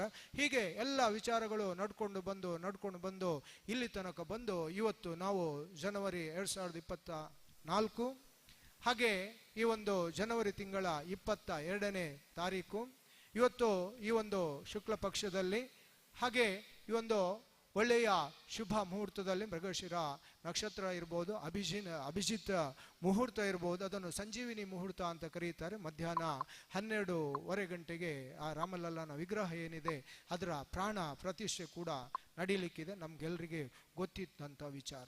ಹಾಗಿದ್ರೆ ಇಷ್ಟೆಲ್ಲ ನಾನು ಬಹಳ ಸಂಕ್ಷಿಪ್ತವಾಗಿ ಹೇಳ್ತಾ ಬಂದೆ. ಹೀಗೆಲ್ಲ ಆದರೂ ಕೂಡ 500 ವರ್ಷಗಳ ಕಾಲ ಅಥವಾ 5 ಶತಮಾನ ಕಾಲ 7-8 ಏನು ಹೇಳ್ತೇನೋ ತಲೆಮಾರುಗಳ ಕಾಲ ಹೋರಾಟ ನಡೆದು ಬಂದು ಇವತ್ತು ಎಲ್ಲರ ಈ ಒಂದು ಕನಸು ನನಸಾಯಿತು. ಹಾಗಿದ್ರೆ ಯಾಕೆ ಇದು, ಏನಿದು, ಯಾರಿಗೋಸ್ಕರ ಅಂತ ಹೇಳುವಾಗ ನಮ್ಗೆ ಅಲ್ಲಿ ಒಂದು ಪ್ರಶ್ನೆ ಬರ್ತದೆ. ನಮಗೆ ಸಿಗುವಂಥದ್ದು ಪ್ರತಿಯೂ ಕೂಡ ರಾಮನಿಗೋಸ್ಕರ. ಹಾಗಿದ್ರೆ ಯಾಕೆ ರಾಮನಿಗೆ ಅಂತ ಹೇಳಿದ್ರೆ ಆತನನ್ನು ಮರ್ಯಾದಾ ಪುರುಷೋತ್ತಮ ಅಂತ ಕರೆದ್ರು. ನಮ್ಗೆಲ್ರಿಗೂ ಗೊತ್ತಿದೆ, ಸಾಮಾನ್ಯ ಭಾಷೆಯಲ್ಲೂ ನಾವು ಮಾನ ಮರ್ಯಾದೆ ಅಂತ ಹೇಳಿ ಬಳಸ್ತೇವೆ. ಮಾನ ಅಂತ ಹೇಳಿದ್ರೆ ಅಳತೆ, ಮರ್ಯಾದೆ ಅಂತ ಹೇಳಿದ್ರೆ ವ್ಯಾಪ್ತಿ. ಹಾಗಿದ್ರೆ ನಮ್ಮ ರಾಮಚಂದ್ರ ವ್ಯಾಪ್ತಿಗೆ ಒಳಪಟ್ಟವನ ಅಂತ ಹೇಳಿ ಪ್ರಶ್ನೆ ಬಂದಾಗ ಅವ ನಮ್ಮ ಎಲ್ಲ ವ್ಯಾಪ್ತಿಯನ್ನು ಮೀರಿ ಬೆಳೆದವನು. ಹಾಗಿದ್ರೆ ಆತ ಮನುಷ್ಯನಾಗಿ 7ನೇ ಅವತಾರವನ್ನು ಜನಿಸಿ ವ್ಯಾಪ್ತಿಯಲ್ಲಿ ಇರಲಿಲ್ವಾ ಅಂತ ಕೇಳಿದರೆ ಆತ ವ್ಯಾಪ್ತಿಯಲ್ಲಿ ಇದ್ದು ಬದುಕಿದವ, ಇದ್ದು ತೋರಿಸಿದವ. ಒಬ್ಬ ಪುರುಷ ಸದ್ಗೃಹಸ್ಥ ಹೇಗಿರಬೇಕು ಅಂತ ಹೇಳುವುದನ್ನು ಭರತಖಂಡಕ್ಕೆ ಆರ್ಯಾವರ್ತಕ್ಕೆ ತೋರಿಸಿದವ ಪ್ರಭು ಶ್ರೀರಾಮಚಂದ್ರ. ಆತ ಹುಟ್ಟಿನಿಂದಲೇ ನಾವು ವಿಚಾರವನ್ನು ತೆಗೆದುಕೊಂಡಾಗ ತಾವೆಲ್ಲರೂ ಕಥೆಯನ್ನು ಬಲ್ಲವರೇ. ಆದರೂ ಕೂಡ ಆತ ಒಬ್ಬ ಪಿತೃ ಪರಿಪಾಲಕನಾಗಿ, ಒಬ್ಬ ಆದರ್ಶ ಮಗನಾಗಿ, ಒಬ್ಬ ಆದರ್ಶ ತಂದೆಯಾಗಿ, ಒಬ್ಬ ಆದರ್ಶ ಗಂಡನಾಗಿ, ಒಬ್ಬ ಆದರ್ಶ ಗೆಳೆಯನಾಗಿ, ಒಬ್ಬ ಆದರ್ಶ ಸ್ವಾಮಿಯಾಗಿ, ಒಬ್ಬ ಆದರ್ಶ ರಾಜನಾಗಿ, ಒಬ್ಬ ಆದರ್ಶ ಶತ್ರು ಕೂಡ ಆಗಿ, ರಾವಣನನ್ನಾಗಲಿ ವಾಲಿಯನ್ನಾಗಲಿ ಯಾರನ್ನೇ ಆಗಲಿ ಸಂಹಾರ ಮಾಡಬೇಕಿದರೆ ಮೊದಲಿಗೆ ಸಾರಿ ಕೊಲ್ಲುವುದೇ ಕ್ಷತ್ರಿಯ ಧರ್ಮ ಅಂತ ಹೇಳುವಂಥ ಪ್ರಕಾರ ಮೊದಲಿಗೆ ಅವರಿಗೊಂದು ಬದುಕಲಿಕ್ಕೆ ಅವಕಾಶ ಕೊಡ್ತಾನೆ, ಸಾರ್ತಾನೆ, ಸಂಧಾನವನ್ನು ಮಾಡಿಸ್ತಾನೆ. ಎಲ್ಲವನ್ನು ಮಾಡಿ ಕೂಡ ನಾನು ಬಗ್ಗುವುದಿಲ್ಲ, ರಾಮತ್ವವನ್ನು ಒಪ್ಪುವುದಿಲ್ಲ ಅಂತ ಹೇಳಿ ಯಾರಾದರೂ ಅದಟುತನವನ್ನು ಪ್ರದರ್ಶಿಸಿದರೆ ಅವರನ್ನು ಕೊಂದು ಕಳೆಯುವಲ್ಲಿ ಕೂಡ ತಾನು ಹಿಂದೆ ಉಳಿಯುವುದಿಲ್ಲ ಅಂತ ಹೇಳುವ ಮಾತನ್ನು ಜಗತ್ತಿಗೆ ಸಾರಿ ಹೇಳಿದವ ಶ್ರೀರಾಮಚಂದ್ರ, ಶ್ರೀರಾಮ ಪ್ರಭು. ಆ ಕಾರಣದಿಂದ ಆತ ನಮಗೆ ಮರ್ಯಾದ ಪುರುಷೋತ್ತಮ, ಯುಗ ಪುರುಷ, ಪಟ್ಟಾಭಿರಾಮ, ಜಗದಾಭಿರಾಮ, ರಾಜಾಭಿರಾಮ, ಹಾಗೆ ಆತ ಸೀತಾರಾಮ, ಎಲ್ಲ ಕಾರಣದಿಂದಲೂ ಕೂಡ ನೋಡಿದಾಗ ಆ ರಾಮ ಮಂತ್ರಕ್ಕೆ ಅಷ್ಟು ಮಹಿಮೆ ಇದೆ. ರಾ ಎಂದ ಮಾತ್ರಕ್ಕೆ ನಮ್ಮ ದೇಹದೊಳಗಿರುವ ಎಲ್ಲ ಪಾಪಗಳು ಹೊರ ಹೋಗ್ತದೆ. ಮಾ ಎಂದ ಮಾತ್ರಕ್ಕೆ ಹೊರಗಿರುವಂಥ ಎಲ್ಲ ಪಾಪಗಳು ಒಳಗೆ ಬರೆಯದ ರೀತಿಯಲ್ಲಿ ಅದನ್ನು ತಡೆಯುತ್ತದೆ. ಹಾಗಿದ್ರೆ ಪುರಾಣ ಇತಿಹಾಸದಲ್ಲಿ ರಾಮ ಮಂತ್ರಕ್ಕೆ ಎಷ್ಟು ಮಹತ್ವ ಇದೆ ಅಂತ ಹೇಳಿ ಕೇಳಿದಾಗ ಈಶ್ವರನಲ್ಲಿ, ನಮ್ಮ ಶಿವನಲ್ಲಿ ಪಾರ್ವತಿ ದೇವಿ ಕೇಳಿದ್ರಂತೆ, ನೀವು ಯಾವಾಗಲೂ ಧ್ಯಾನಸ್ಥರಾಗಿರ್ತೀರಿ, ಇಡೀ ಲೋಕಗಳು ನಿಮ್ಮನ್ನು ಸ್ಮರಿಸ್ತಾ ಇರ್ತದೆ. ಹಾಗಿದ್ರೆ ನೀವು ಧ್ಯಾನಸ್ಥರಾಗಿ ಕೂತಿದ್ದಂಥ ಸಂದರ್ಭದಲ್ಲಿ ನೀವು ಯಾರನ್ನು ಸ್ಮರಣೆ ಮಾಡ್ತೀರಿ ಅಂತ ಕೇಳಿದಾಗ ರಾಮ ಹೇಳ್ತಾನಂತೆ, ನಾನು ಬೇರೆ ಯಾವ ಮಂತ್ರವನ್ನು ಸ್ಮರಣೆ ಮಾಡ್ತಾ ಇಲ್ಲ, ನಾನು ರಾಮ ಮಂತ್ರವನ್ನು ಸ್ಮರಣೆ ಮಾಡ್ತಾ ಇದ್ದೇನೆ ಅಂತ ಹೇಳಿ. ಅದನ್ನೇ ನಾವು ಏನು ಮಾಡ್ತೇವೆ ಅಂತ ಹೇಳಿದ್ರೆ ಹೇಳ್ತೇವೆ, ಶ್ರೀರಾಮ ರಾಮ ರಾಮೇತಿ ರಮೇ ರಾಮೇ ಮನೋರಮೆ ಸಹಸ್ರನಾಮ ತತ್ತುಲ್ಯಂ ರಾಮ ವರಾನನೆ ಅಂತ ಹೇಳಿ ನಾವು ಆ ಮಂತ್ರವನ್ನು ಹೇಳ್ತೇವೆ. ಹಾಗಿದ್ರೆ ಶಿವನೇ ಜಗದ ನಿಯಾಮಕನಾದಂಥ ಶಿವನು ಕೂಡ ರಾಮ ಮಂತ್ರವನ್ನು ಪಠಿಸುವ ಮೂಲಕ ಆ ತನ್ನತನವನ್ನು ಆತ ಕೂಡ ಅಲ್ಲಿ ತೋರ್ಪಡಿಸಿದ್ದಾನೆ. ಹಾಗಿದ್ರೆ ರಾಮನಾಮಕ್ಕೆ ಎಷ್ಟು ಮಹತ್ವ ಇದೆ, ರಾಮನಾಮಕ್ಕೆ ಎಷ್ಟು ಬೆಲೆ ಇದೆ, ಇದನ್ನು ನಾವು ಕಾಣ್ತೇವೆ. ಇದನ್ನು ನಮ್ಮ ವಾಲ್ಮೀಕಿ ಮಹರ್ಷಿಗಳು ರಾಮಾಯಣದಲ್ಲಿ ಕೂಡ ಹೇಳ್ತಾರೆ. ಧೈರ್ಯ ಹಿಮಾಲಯದಷ್ಟು ಎತ್ತರ ಇತ್ತು ರಾಮನಿಗೆ, ಗಂಭೀರತೆ ನಮ್ಮ ಸಾಗರದಷ್ಟು ಇತ್ತು. ಆತನನ್ನು ಒಬ್ಬ ಆದರ್ಶನ ವ್ಯಕ್ತಿಯನ್ನಾಗಿ ಸ್ವೀಕರಿಸುವಲ್ಲಿ ನಾವೆಲ್ಲರೂ ಕಟಿಬದ್ಧರಾಗಿದ್ದೇವೆ. ಆ ಕಾರಣದಿಂದ ರಾಮ ನಮಗೆ ಪುರುಷೋತ್ತಮ, ರಾಮ ನಮಗೆ ಆದರ್ಶ. ರಾಮಾಯಣ ಅಂತ ಹೇಳಿದ್ದೇ ವಾಲ್ಮೀಕಿಗಳು ಅದನ್ನೇ ರಾಮನ ಆಯಣ ಅಂದರೆ ರಾಮ ನಡೆದಂಥ ದಾರಿ, ರಾಮ ಸಾಗಿದಂಥ ಹಾದಿ, ಅಥವಾ ಆತ ಜೀವನದ ಪ್ರತಿಯೊಂದು ಸನ್ನಿವೇಶಗಳನ್ನು ನಿಭಾಯಿಸಿದಂಥ ರೀತಿ. ಬಹುಶಃ 12ನೇ ವರ್ಷದಲ್ಲಿ ಪ್ರಾಯದಲ್ಲಿ ಗುರು ವಿಶ್ವಾಮಿತ್ರರ ಮಾತಿನಂತೆ ಶ್ರೇಷ್ಠ ಶಿಷ್ಯನೂ ಹೌದು. ಆತ ಅಯೋಧ್ಯೆಯಿಂದ ನೇರವಾಗಿ ಕಾಡಿಗೆ ಅರಣ್ಯವನ್ನು ಸೇರಿಕೊಂಡು ಲೋಕ ಕಲ್ಯಾಣಾರ್ಥವಾಗಿ ಯಾಗ ಯಜ್ಞಾದಿಗಳನ್ನು ಮಾಡ್ತಾ ಇದ್ದಂಥ ಯಾರು ಋಷಿಮುನಿಗಳಿದ್ದಾರೋ, ಯಾರು ಪರಮ ಸಜ್ಜನ ಸಾತ್ವಿಕ ಬಂಧುಗಳಿದ್ದಾರೋ ಅವರನ್ನು ಹಾಳುಗಡೆಯುತ್ತಾ ಇದ್ದ, ಅವರ ಯಾಗ ಯಜ್ಞಾದಿಗಳಿಗೆ ಉಪದ್ರವವನ್ನು ಕೊಡ್ತಾ ಇದ್ದಂಥ ಎಲ್ಲ ರಾಕ್ಷಸರು, ಸುಬಾಹು, ಮಾರೀಚ, ತಾಟಕಿ ಯಾರೇ ಇರ್ಬೋದು, ಅವರನ್ನೆಲ್ಲರನ್ನು ಕೊಂದು ಕಳೆದು ಲೋಕ ಕಲ್ಯಾಣಕ್ಕೋಸ್ಕರ ನಿಮ್ಮ ಹಿಂದೆ ನಾನು ಇದ್ದೇನೆ ಬೆಂಗಾವಲಿಗೆ ಅಂತ ಹೇಳಿ 12ನೇ ವರ್ಷದಲ್ಲಿ ಅದನ್ನು ಪೂರೈಸಿದಂಥವ ರಾಮ ತನ್ನ ಗುರುವಿನ ಮಾತಿಗೆ, ತನ್ನ ತಂದೆಯ ಮಾತಿಗೆ ಕಟಿಬದ್ಧನಾಗಿ. ಹೀಗೆ 39ನೇ ವರ್ಷ ವಯಸ್ಸಿನಲ್ಲಿ ರಾಮ, ಶಾಸಕರು ಆತನ ವಯಸ್ಸನ್ನು ನಮ್ಮ ವಯಸ್ಸಿಗೆ ಅನುಗುಣವಾಗಿ ವಿಶ್ಲೇಷಿಸಿ ಹೇಳುವಾಗ ಹೇಳ್ತಾರೆ, 39ನೇ ವರ್ಷ ವಯಸ್ಸಿನಲ್ಲಿ ಕೂಡ ಆತ ಆ ರಾಜ್ಯದ ಆಡಳಿತವನ್ನು ನಡೆಸುವಂಥ ಪರಿಪಕ್ವವಾಗಿ ಬೆಳೆದಿದ್ದಾನೆ. ಬಂಧುಗಳೇ, ಇಲ್ಲಿ ನಾವು ಒಂದು ವಿಚಾರವನ್ನು ಹೇಳಬೇಕಾಗ್ತದೆ.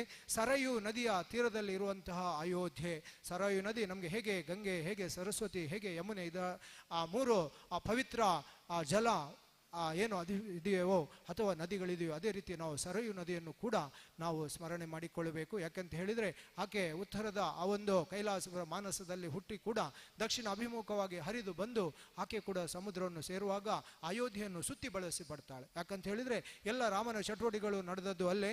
ಆತ ಸರಯುವನ್ನು ಉತ್ತರಿಸಿ ಮುಂದಕ್ಕೆ ಆ ವನವಾಸಕ್ಕೆ ಕೂಡ ಹೋಗ್ತಾನೆ. ಅಷ್ಟು ಮಾತ್ರ ಅಲ್ಲ, ರಾಮನ ನಿರ್ಯಾಣ ಕೂಡ ಆಗುವಂಥದ್ದು ಸರಯು ನದಿಯ ಒಡಲಲ್ಲೇ. ಆದ ಕಾರಣ ಸರಯು ನದಿ ಕೂಡ ಅತ್ಯಂತ ಧನ್ಯತಾ ಭಾವದಿಂದ ರಾಮನನ್ನು ತನ್ನ ಒಡಲಲ್ಲಿ ಸೇರಿಸಿಕೊಳ್ಳುತ್ತದೆ. ಹೀಗೆ ಸರಯು ನದಿಗೂ ಕೂಡ ಅಲ್ಲಿ ಪಾವಿತ್ರ್ಯತೆ ಬರ್ತದೆ. ಈ ನಿಟ್ಟಿನಲ್ಲಿ ರಾಮ ನಡೆದಂಥ ದಾರಿ, ಆತ ಎಲ್ಲ ಪರಿಸ್ಥಿತಿಗಳನ್ನು ನಿಭಾಯಿಸಿ, ನಾವಾದರೆ ಸಾಮಾನ್ಯರು ಒಂದು ಮಿತಿಗೆ ಕೆಳಗಿಡ್ತೇವೆ ಅಥವಾ ಮಿತಿಯನ್ನು ದಾಟಿ ಹೋಗ್ತೇವೆ. ನಮಗೆ ಪರಿಸ್ಥಿತಿಯನ್ನು ನಿಭಾಯಿಸುವಂತಹ ಒಂದು ಧೈರ್ಯವೋ ಅಥವಾ ಗಾಂಭೀರ್ಯವೋ ವಿಶಾಲತೆಯೋ ಹೃದಯ ವೈಶಾಲ್ಯವೋ ಇರುವುದಿಲ್ಲ. ಆದರೆ ರಾಮನಿಗೆ ಅದು ಎಲ್ಲವೂ ಇತ್ತು. ಎಲ್ಲವನ್ನು ಆತ ಸರಿಯಾಗಿ ನಿಭಾಯಿಸಿದ. ಇದ್ದಾನೆ. ಯಾರು ಒಂದು ಕಪ್ಪು ಚುಕ್ಕೆಯನ್ನಾಗ್ಲಿ ಕೊರತೆಯನ್ನಾಗ್ಲಿ ಲವಲೇಶ ಮಾತ್ರವಾಗ್ಲಿ ಅವನಲ್ಲಿ ಕಾಣುವುದರಲ್ಲಿಲ್ಲ. ಕೊನೆಗೆ ತನ್ನ ಮಡದಿಯನ್ನು ಹಿಂದಕ್ಕೆ ಅಯೋಧ್ಯೆಗೆ ಕರೆಸಿಕೊಂಡಂತಹ ಸಂದರ್ಭದಲ್ಲಿ ಕೂಡ ಸಾರ್ವಜನಿಕರ ಮಾತನ್ನು ಕೇಳಿ ಆಕೆ ಕಳಂಕಿತೆ ಅಂತ ಹೇಳುವ ನಿಟ್ಟಿನಲ್ಲಿ ಗರ್ಭಿಣಿಯಾದಂಥ ಆಕೆಯನ್ನು ಕೂಡ ಕಾಡಿಗೆ ತಮ್ಮನಲ್ಲಿ ಕಳುಹಿಸಿಕೊಟ್ಟಂತಹ ನಿರ್ದಯೆಯಾಗಿ ನಿಷ್ಠುರವಾಗಿ ವ್ಯವಹರಿಸಿದಂತಹ ರಾಮ ತನ್ನೊಬ್ಬ ಸಾಮಾನ್ಯ ಪ್ರಜೆಯ ಮಾತಿಗೂ ಬೆಲೆ ಕೊಟ್ಟಂತಹ ರಾಜಾರಾಮ ಆತ. ಯಥಾ ರಾಜ ತಥಾ ಪ್ರಜಾ ಅಂತ ಹೇಳುವ ರೀತಿಯಲ್ಲಿ ಒಬ್ಬ ಮಾದರಿ ರಾಜನಾಗಿ ಕೂಡ ಆತ ನಮ್ಮ ಆರ್ಯಾವರ್ತವನ್ನು ಭರತಖಂಡವನ್ನು ಅಯೋಧ್ಯೆಯನ್ನು ಆಳಿದವ.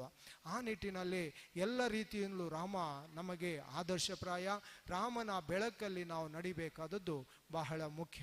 ಈ ನಿಟ್ಟಿನಲ್ಲಿ ನಮ್ಮ ಕೇಂದ್ರ ಸರ್ಕಾರ ಇರ್ಬೋದು, ಸನ್ಮಾನ್ಯ ಪ್ರಧಾನಮಂತ್ರಿಗಳು ಇರ್ಬೋದು, ಕಟಿಬದ್ಧರಾಗಿಕೊಂಡು ಕಳೆದ 11 ದಿವಸಗಳಿಂದ ಅವರೊಂದು ಅಧೈರ್ಯತನವನ್ನು ಸ್ವೀಕರಿಸಿಕೊಂಡು ಯಜಮಾನನಾಗಿ ಕಾರ್ಯವನ್ನು ನಿರ್ವಹಿಸ್ತಾ ಇದ್ದಾರೆ. ಯಜ್ಞವನ್ನು ಮಾಡುವವನೇ ಯಜಮಾನ ಅಂತ ಹೇಳ್ತಾರೆ. ಈ ರೀತಿಯಲ್ಲಿ ಅವರು ದೀಕ್ಷೆಯನ್ನು ತಕೊಂಡು ನಮ್ಮ 1400 ಕೋಟಿ ಏನು ನಮ್ಮ ಒಟ್ಟು ಜನಸಂಖ್ಯೆ ಏನು ಉಂಟು ಆ ಎಲ್ಲರ ಪ್ರತಿನಿಧಿಯಾಗಿ ಅವರು ಒಬ್ಬರು ಇವತ್ತು ಅಯೋಧ್ಯೆಯಲ್ಲಿ ಆ ಒಂದು ರಾಮಲಲ್ಲನ ಪ್ರತಿಷ್ಠೆಯಲ್ಲಿ ಕೂಡ ಭಾಗವಹಿಸಲಿಕ್ಕಿದ್ದಾರೆ. ಆ ಕಾರ್ಯವನ್ನು ಕೂಡ ನಾವು ಕಣ್ತುಂಬಿಸಿಕೊಳ್ಳಿಕ್ಕಿದ್ದೇವೆ. ಹಾಗಿದ್ರೆ ಶತಮಾನಗಳಿಂದ ಬಂದಂತಹ ಏನು ನಿರೀಕ್ಷೆ ಇತ್ತೋ, ಶತಮಾನಗಳಿಂದ ಬಂದಂಥ ಏನು ಆ ಒಂದು ಬೇಡಿಕೆ ಇತ್ತೋ, ಇವತ್ತು ಅದನ್ನು ನೆರವೇರಿಸುವಂತಹ ಪುಣ್ಯಕ್ಷಣ, ಅಮೃತಗಳಿಗೆ, ಸಂಜೀವಿನಿ ಮುಹೂರ್ತ ಎಲ್ಲವೂ ಕೂಡಿ ಬಂದಿದೆ. ಈ ನಿಟ್ಟಿನಲ್ಲಿ ಈಗಿನ ನಾವು ಏನು ಜನಾಂಗ ಅಥವಾ ಈಗಿನ ಏನು ನಮ್ಮ ಪ್ರಸ್ತುತ ಭಾರತೀಯರಿದ್ದೇವೆ, ನಾವೆಲ್ಲರೂ ಪುಣ್ಯವಂತರು, ನಾವೆಲ್ಲರೂ ಅಭಿನಂದನಾರ್ಹರು. ಈ ನಿಟ್ಟಿನಲ್ಲಿ ದುಡಿದಂತಹ ಎಲ್ಲ ಪೂರ್ವಸೂರಿಗಳು ಕಳೆದ 500 ವರ್ಷಗಳಿಂದ ಇದಕ್ಕೋಸ್ಕರ ತನು ಮನ ಧನ ಅಥವಾ ತ್ಯಾಗ ಮನೋಭಾವದಿಂದ ದುಡಿದಂತಹ ಪ್ರತಿಯೊಬ್ಬರಿಗೂ ಕೂಡ ರಾಮ ಸೇವಕರಿಗೆ ಅಥವಾ ಕರಸೇವಕರಿಗೆ ನಾವು ಕೈ ಜೋಡಿಸಿ ನಾವು ಮುಡಿಬಾಗಿ ನಮಸ್ಕರಿಸಬೇಕು. ಎಲ್ಲರ ಆ ಒಂದು ಪರಿಶ್ರಮದಿಂದ ರಾಮ ಮಂದಿರ ತಲೆ ಎತ್ತಿ ನಿಲ್ತಾ ಇದೆ. ಅಷ್ಟು ಮಾತ್ರ ಅಲ್ಲದೆ ತಿರುಪತಿಗೆ ಹೆಚ್ಚು ಮಂದಿ ಭೇಟಿ ಕೊಡ್ತಾರೆ ವಾರ್ಷಿಕವಾಗಿ. ಅದರ ನಂತರ 2ನೇ ಸ್ಥಾನ ನಮ್ಮ ಕಾಶಿ, 3ನೇ ಸ್ಥಾನ ಕ್ರಿಶ್ಚಿಯನ್ನರ ವ್ಯಾಟಿಕನ್ ಸಿಟಿ, 4ನೇ ಸ್ಥಾನವನ್ನು ಪಡ್ಕೊಂಡಿದೆ ಮೆಕ್ಕಾ. ಇದನ್ನೆಲ್ಲ ನೋಡಿದಾಗ ಮುಂದಿನ ದಿವಸಗಳಲ್ಲಿ 2024ರ ನಂತರ ಬಹುಶಃ ವಾರ್ಷಿಕವಾಗಿ 8 ರಿಂದ 10 ಕೋಟಿ ಜನರು ಬರುವ ನಿರೀಕ್ಷೆ ಇದೆ ಅಂತ ಹೇಳಿ ಶಾಸ್ತ್ರಕಾರರು ವಿಶ್ಲೇಷಿಸ್ತಾ ಇದ್ದಾರೆ.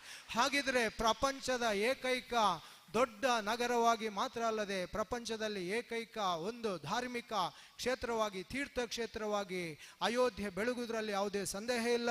ಆ ಮುಖೇನ ನಮ್ಮ ಭಾರತ ವಿಶ್ವ ಗುರುವಾಗುವುದರಲ್ಲಿ ಯಾವುದೇ ಸಂದೇಹ ಇಲ್ಲ. ಯಾಕಂತ ಹೇಳಿದ್ರೆ ಸನಾತನ ಧರ್ಮ ಅಂತ ಹೇಳಿದ್ರೆ ಅದು ಎಲ್ಲ ಧರ್ಮಗಳಿಗೂ ಮೂಲವಾಗಿತ್ತು. ಪ್ರತಿಯೊಂದು ಧರ್ಮದ ಸಾರ ಒಂದೇ, ಆದರೆ ಅದನ್ನು ಪ್ರಪಂಚ ಮುಖಕ್ಕೆ ಮೊದಲಿಗೆ ತೋರಿಸಿಕೊಟ್ಟದ್ದು ಸನಾತನ ಧರ್ಮ. ಅದರ ಅಡಿಯಲ್ಲೇ ಎಲ್ಲವೂ ಕಳೆದುಕೊಂಡು ಬಂದಿದೆ, ಎಲ್ಲವೂ ನಡೆದುಕೊಂಡು ಬಂದಿದೆ. ಎಷ್ಟು ಏಳು ಬೀಳುಗಳನ್ನು ಕಂಡುಕೊಂಡ್ರು ಕೂಡ ತನ್ನ ಏನು ಅಂತಸ್ತು ಇದೆ, ತನ್ನ ಏನು ಸತ್ವ ಇದೆ, ತನ್ನ ಏನು ಆ ದಾಸ್ಯತೆ ಇದೆ, ತನ್ನ ಏನು ಗಾಂಭೀರ್ಯತೆ ಇದೆ, ಎಲ್ಲದರಿಂದಲೂ ಕೂಡ ಸನಾತನ ಸದ್ಧರ್ಮವನ್ನು ಯಾರು ಕೂಡ ಏನು ಮಾಡಲಿಕ್ಕೆ ಆಗಲಿಲ್ಲ. ಆ ನಿಟ್ಟಿನಲ್ಲಿ ಅದು ಪುಂಖಾನುಪುಂಖವಾಗಿ ವಾಹಿನಿಯಾಗಿ ಗುಪ್ತಗಾಮಿನಿಯಾಗಿ ಹರಿದುಕೊಂಡು ಬಂದು ಇವತ್ತು ಈ ರಾಮನ ಮಂದಿರದ ರೂಪದಲ್ಲಿ ನಿಂತಿದೆ ಅಂತ ಹೇಳಿದ್ರೆ ನಾವೆಲ್ಲರೂ ಧನ್ಯರಾಗಿ ಕೈ ಮುಗಿಯುವಂತಹ ಕ್ಷಣ ಬಂದಿದೆ. ಆತ್ಮೀಯ ಬಂಧುಗಳೇ, ಹಾಗಿದ್ರೆ ನಾವು ಏನು ಮಾಡಬೇಕು ಅಂತ ಹೇಳುವ ಕೊನೆಯ ಪ್ರಶ್ನೆಯೊಂದಿಗೆ ನಾನು ಮುಗಿಸ್ತಾ ಇದ್ದೇನೆ. ಸಮಯದ ಅಭಾವ ಕೂಡ ಇದೆ. ನಾವು ಪ್ರತಿಯೊಬ್ಬರು ರಾಮನಾಗಬೇಕು, ಹಾಗೆ ಪ್ರತಿಯೊಬ್ಬನಲ್ಲಿ ಕೂಡ ರಾಮನ ಅಂಶ ಬೇಕು. ಹಾಗಿದ್ರೆ ಏನು ಮಾಡಬೇಕು? ನಾನು ಕಾಡಿಗೆ ಹೋಗಬೇಕಾ? ಏನು ರಾಮತ್ವ ಅಂತ ಹೇಳಿ ನಮ್ಮಲ್ಲಿ ಪ್ರಶ್ನೆ ಬರ್ಬೋದು. ರಾಮತ್ವ ಅಂತ ಹೇಳಿದ್ರೆ ಎರಡೇ, ನಮಗೆ ರಾಮನೂ ಆದರ್ಶ ಆಗ್ತಾನೆ, ರಾವಣನೂ ಆದರ್ಶ ಆಗ್ತಾನೆ. ಹಾಗಿದ್ರೆ ರಾವಣ ಹೇಗೆ ಆದರ್ಶ ಅಂತ ಕೇಳಿದ್ರೆ, ನಮಗೆ ಎಲ್ಲ ವಸ್ತುಗಳು ನಮ್ಮದಾಗಿದ್ರು ಕೂಡ ಇದು ಎಲ್ಲ ಪರರ ವಸ್ತುಗಳು, ಇದು ಎಲ್ಲವೂ ಲೋಕ ಕಲ್ಯಾಣಾರ್ಥಕ್ಕಾಗಿ ಅಂತ ಹೇಳಿ ಯಾರು ಹೇಳ್ತಾನೋ ಅದೇ ರಾಮತತ್ವ. ಊರಲ್ಲಿದ್ದದ್ದು, ಪ್ರಪಂಚದಲ್ಲಿದ್ದದ್ದು ಎಲ್ಲವೂ ತನಗೆ ಬೇಕು ಅಂತ ಹೇಳಿ ಯಾರು ಸ್ವಾರ್ಥ ಮಾಡ್ತಾನೋ ಅದೇ ರಾವಣ ತತ್ವ. ಆದ ಕಾರಣ ಯಾವುದು ಬೇಕು, ಹೇಗೆ ಇರಬೇಕು ಅಂತ ಹೇಳುವುದಕ್ಕೆ ರಾಮ ಆದರ್ಶ, ಯಾರು ಹೇಗೆ ಇರಬಾರ್ದು ಅಂತ ಹೇಳಿದ್ರೆ ಅದಕ್ಕೆ ರಾವಣನ ಕಥೆ ಆದರ್ಶ. ಈ ನಿಟ್ಟಿನಲ್ಲಿ ನಾವು ನೋಡಿದಾಗ ರಾಮ ನಮಗೆ ಎಲ್ಲ ವಿಧದಿಂದಲೂ ಆದರ್ಶ. ಆತನ ಪಥದಲ್ಲಿ, ಆತ ನಡೆದ ದಾರಿಯಲ್ಲಿ ಆತ ನಮಗೆ ಹಾಕಿಕೊಟ್ಟಂತಹ ಏನು ಸುಂದರ ಪಥ ಇದೆ, ಪ್ರತಿಯೊಂದು ಮತಗಳು ಕೂಡ ಜನರಿಗೆ ಬದುಕಲಿಕ್ಕೆ ಪಥ ಆಗಬೇಕು ಅಂತೇಳಿ ಶಾಸ್ತ್ರಕಾರರು ಹೇಳಿದರು. ಈ ನಿಟ್ಟಿನಲ್ಲಿ ರಾಮ ಹಾಕಿಕೊಂಡಂತಹ ಪಥದಲ್ಲಿ ನಾವೆಲ್ಲರೂ ನಡೆಯುವ, ನಾವೆಲ್ಲರೂ ರಾಮರಾಗುವ, ನಾವೆಲ್ಲರೂ ಈ ರಾಮರಾಜ್ಯದ ಕಲ್ಪನೆಯನ್ನು ಗಾಂಧೀಜಿಯವರು ಹಲವಾರು ವರ್ಷಗಳ ಹಿಂದೆ ಹೇಳಿದ್ದನ್ನು ನಾವೆಲ್ಲರೂ ಸಾಕಾರಗೊಳಿಸುವ. ಆ ನಿಟ್ಟಿನಲ್ಲಿ ನಮ್ಮ ಎಲ್ಲರ ಕೆಲಸಗಳು, ಕಾರ್ಯಗಳು ಸಾಗಲಿ. ರಾಮ 3 ವಿಚಾರಕ್ಕೆ ಬಹುಶಃ ಆತ ಬೆಲೆ ಕೊಟ್ಟಷ್ಟು ಯಾರು ಕೊಡಲಿಲ್ಲ. ಒಂದು ರಾಷ್ಟ್ರ, 2ನೇದು ಸಮಾಜ, 3ನೇದು ಸತ್ಯ ಧರ್ಮ. ಇದನ್ನು ಆತ ಎಂದು ಬಿಟ್ಟವನಲ್ಲ, ಅದನ್ನು ಪರಿಪಾಲಿಸಿ ಆತ ತನ್ನ ಜೀವನ ಪರ್ಯಂತ ಇದನ್ನು ಸಾಧಿಸಿ ತೋರಿಸಿದವ. ಇಡೀ ರಾಜ್ಯದಲ್ಲಿ ದೇಶದಲ್ಲಿ ಎಲ್ಲಿಯೋ ಅಕ್ರಮ ಅನಾಚಾರ ಏನು ಆಗಿದ್ರು ಕೂಡ ತನ್ನ ಬಾಣಮುಖೇನ ಅದಕ್ಕೆ ಉತ್ತರ ಕೊಟ್ಟು ಅವರನ್ನು ಧರಾಶಾಹಿಯಾಗಿಸಿ ಧರ್ಮ ಒಂದೇ ಶ್ರೇಷ್ಠ, ಶಿಷ್ಟ ರಕ್ಷಣವೇ ನನ್ನ ಉದ್ದೇಶ, ದುಷ್ಟರನ್ನೇ ನಾನು ಶಿಕ್ಷಿಸುವುದಂತ ಹೇಳುವುದನ್ನು ಘಂಟಾಘೋಷವಾಗಿ ಭರತಖಂಡದ ಮೂಲಕ ನಮಗೆಲ್ಲರಿಗೂ ತೋರ್ಪಡಿಸಿದಂಥ ರಾಮ ನಮಗೆ ನಮ್ಮ ಬಾಳಿನ ಆದರ್ಶ ಕೂಡ ಹೌದು. ಆದ ಕಾರಣ ಒಂದೇ ಮಾತಿನಲ್ಲಿ ಹೇಳುವುದಿದ್ರೆ ಅಯೋಧ್ಯೆ ನಮ್ಮ ಭಾರತದ ಹೃದಯ, ರಾಮ ನಮ್ಮ ಭಾರತದ ಆತ್ಮ ಅಂತ ಹೇಳುತ್ತಾ ಆ ನಿಟ್ಟಿನಲ್ಲಿ ನಾವೆಲ್ಲರೂ ಬದುಕನ್ನು ಸಾಗಿಸುವಂತ ಹೇಳುತ್ತಾ ಇವತ್ತಿನ ಈ ಒಂದು ಕಾರ್ಯಕ್ರಮದಲ್ಲಿ ನನಗೆ 2 ಮಾತಾಡಲಿಕ್ಕೆ ಅವಕಾಶ ಮಾಡಿಕೊಟ್ಟಂತ ತಮಗೆ ನಾನು ಹೃತ್ಪೂರ್ವಕ ಧನ್ಯವಾದಗಳನ್ನು ಕೂಡ ಸಲ್ಲಿಸ್ತಾ ಇದ್ದೇನೆ. ಹಾಗೆ ಎಲ್ಲ ನಮ್ಮ ದೇವಸ್ಥಾನದ ಆಡಳಿತ ಸಮಿತಿಯವರಿಗೆ ಪ್ರತಿಯೊಬ್ಬರಿಗೂ ಹಾಗೆ ನನ್ನ 1-2 ಮಾತುಗಳನ್ನು ನನಗೆ ತೋಚಿದ್ದನ್ನು ತಮ್ಮ ಮುಂದೆ ಇಟ್ಟಿದ್ದೇನೆ. ನಾನೇನು ತತ್ವ ಅಥವಾ ದೊಡ್ಡ ಇತಿಹಾಸಕಾರ ಏನಲ್ಲ, ನನಗೆ ಗೊತ್ತಿದ್ದನ್ನು ತಮ್ಮ ಮುಂದೆ ಹೇಳಿದ್ದೇನೆ. ಏನಾದರೂ ತಪ್ಪುಗಳಿದ್ರೆ ತಾವುಗಳು ಮನ್ನಿಸಬೇಕು. ಹಾಗೆಯೇ ಶಾಂತಚಿತ್ತರಾಗಿ ಆಲಿಸಿ ಈ ಒಂದು ಕಾರ್ಯಕ್ರಮವನ್ನು ಚಂದಗಾಣಿಸಿಕೊಟ್ಟು ತಮಗೆಲ್ಲರಿಗೂ ನಾನು ಶಿರವಾಗಿ ವಂದಿಸ್ತಾ ಇದ್ದೇನೆ. ಶ್ರೀರಾಮಾರ್ಪಣಮಸ್ತು.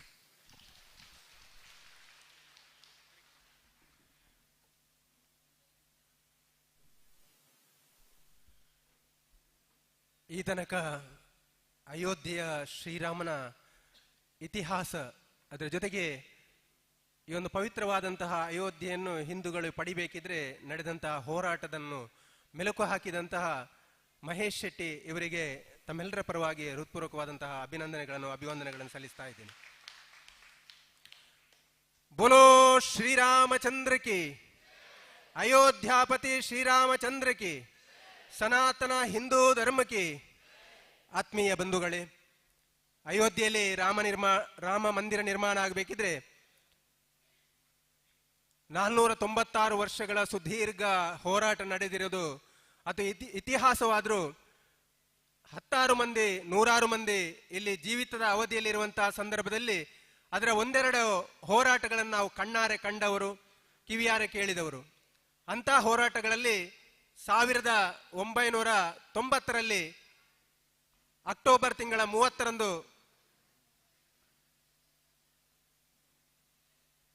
ನಡೆದಂತಹ ಕಾರ ಸೇವೆಯಲ್ಲಿ ಅರಳದ ನಮ್ಮೆಲ್ಲರ ಪ್ರತಿನಿಧಿಯಾಗಿ ಸಂಘ ಶಕ್ತಿ ಕಲಯುಗೆ ಅನ್ನುವಂತೆ ನಮ್ಮ ಸಂಘದ ಶಕ್ತಿಯಾಗಿ ಇಬ್ಬರು ಕಾರ ಸೇವಕರು, ಪೂಜ್ಯರಾದಂತಹ ವಿಠಲ್ ಶೆಟ್ಟಿ ಗುರುನಿಲಯ ಹಾಗೂ ನಮ್ಮೆಲ್ಲರ ಗೌರವಾನ್ವಿತರಾಗಿರುವಂತಹ ಜಗದೀಶ್ ಆಳ್ವ ಇವರಿಬ್ಬರು ಅಯೋಧ್ಯೆಗೆ ಹೊರಟು ಅಲ್ಲಿ ನಡೆಯುವಂತಹ ಕಾರ ಸೇವೆಯಲ್ಲಿ ಭಾಗವಹಿಸುವಂತಹ ಭಾಗ್ಯ ಇಲ್ಲದಿದ್ರು ಏನು ಜೈಲ್ ಬರೋ ಕಾರ್ಯಕ್ರಮ ಇತ್ತು ಆ ಜೈಲ್ ಬರೋ ಕಾರ್ಯಕ್ರಮದಲ್ಲಿ ಭಾಗವಹಿಸುವಂತಹ ಪುಣ್ಯ ಅವಕಾಶವನ್ನು ಪಡೆದಿದ್ದಾರೆ.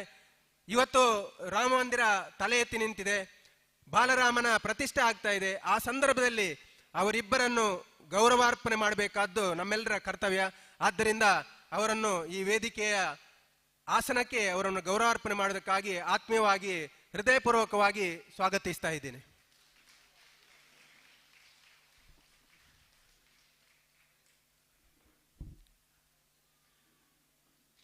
ಸಾವಿರದ 1990 ಅಕ್ಟೋಬರ್ 30 ಇತಿಹಾಸದ ಪುಟಗಳಲ್ಲಿ ರಕ್ತದ ಶಾಯಿಯಲ್ಲಿ ಬರೆದಿಡಬೇಕಾದಂತಹ ಒಂದು ಅವಿಸ್ಮರಣೀಯ ಘಟನೆ. ಅಯೋಧ್ಯೆಯ ರಾಮ ಮಂದಿರದ ನಿರ್ಮಾಣಕ್ಕಾಗಿ ಬೇರೆ ಬೇರೆ ರೀತಿಯ ಹೋರಾಟಗಳು ನಡೀತಾ ಇದ್ರೆ ಸಂಘ ಪರಿವಾರದ ಸಂಘಟನೆಯಾಗಿರುವಂತಹ ವಿಶ್ವ ಹಿಂದೂ ಪರಿಷತ್ ಅಯೋಧ್ಯೆಯಲ್ಲಿ ಕಾರ ಸೇವೆಯನ್ನು ಮಾಡುವಂತಹ ಸಂಕಲ್ಪವನ್ನು ಮಾಡಿ ದೇಶದಾದ್ಯಂತ ರಾಮ ಭಕ್ತರಿಗೆ ಕರೆ ಕೊಡುತ್ತದೆ.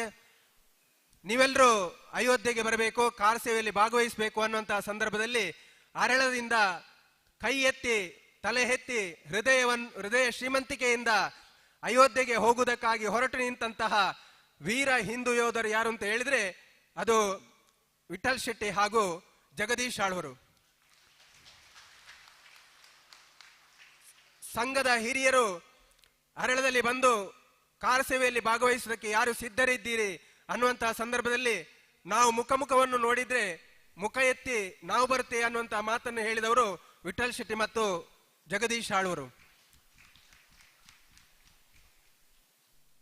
ಮಂಗಳೂರಿನ ವಿಭಾಗದಿಂದ ಹೊರಟಂತಹ 241 ಮಂದಿ ಕಾರ ಸೇವಕರಲ್ಲಿ ಅರಳದಿಂದ ಪ್ರತಿನಿಧಿಯಾಗಿ ನಮ್ಮೆಲ್ಲರ ಪ್ರತಿನಿಧಿಯಾಗಿ ಹೊರಟಂತಹ ವಿಠಲ್ ಶೆಟ್ಟಿ ಮತ್ತೆ ಜಗದೀಶ್ ಆಳ್ವರು ಅರಳದಲ್ಲಿ ಅವರನ್ನು ಅಯೋಧ್ಯೆಗೆ ಕಳಿಸಿಕೊಡುವಂತಹ ಸುಂದರವಾದಂತಹ ಕಾರ್ಯಕ್ರಮದಲ್ಲಿ ನಾವೆಲ್ಲ ಭಾಗವಹಿಸಿರುವಂತದ್ದು ಇಲ್ಲಿರುವಂತಹ ಅನೇಕರಿಗೆ ನೆನಪಿರಬಹುದು. ಇದೇ ದೇವಸ್ಥಾನದಿಂದ ಅಕ್ಟೋಬರ್ ತಿಂಗಳ 24ನೇ ತಾರೀಕಿನಂದು ಇವರನ್ನು ಕಳಿಸಿಕೊಡುವಂತಹ ಸಂದರ್ಭದಲ್ಲಿ ನಾವೆಲ್ಲರೂ ಕಣ್ತುಂಬಿಕೊಂಡು ಅಯೋಧ್ಯೆಗೆ ಒಂದು ಯುದ್ಧಕ್ಕೆ ಯಾವ ರೀತಿ ಯೋಧರನ್ನು ಕಳಿಸ್ತೇವೆ ಅದೇ ರೀತಿ ಈ ಇಬ್ಬರು ಯೋಧರನ್ನು ನಾವು ಹಿಂದೂ ಸಂಘಟನೆಯ ಪರವಾಗಿ ಕಳಿಸಿಕೊಡುವಾಗ ನಾವೆಲ್ಲರೂ ಪುನೀತರಾಗಿ ಧನ್ಯತೆಯಿಂದ ಇವರನ್ನು ಕಳಿಸಿಕೊಟ್ಟಿದ್ದೇವೆ.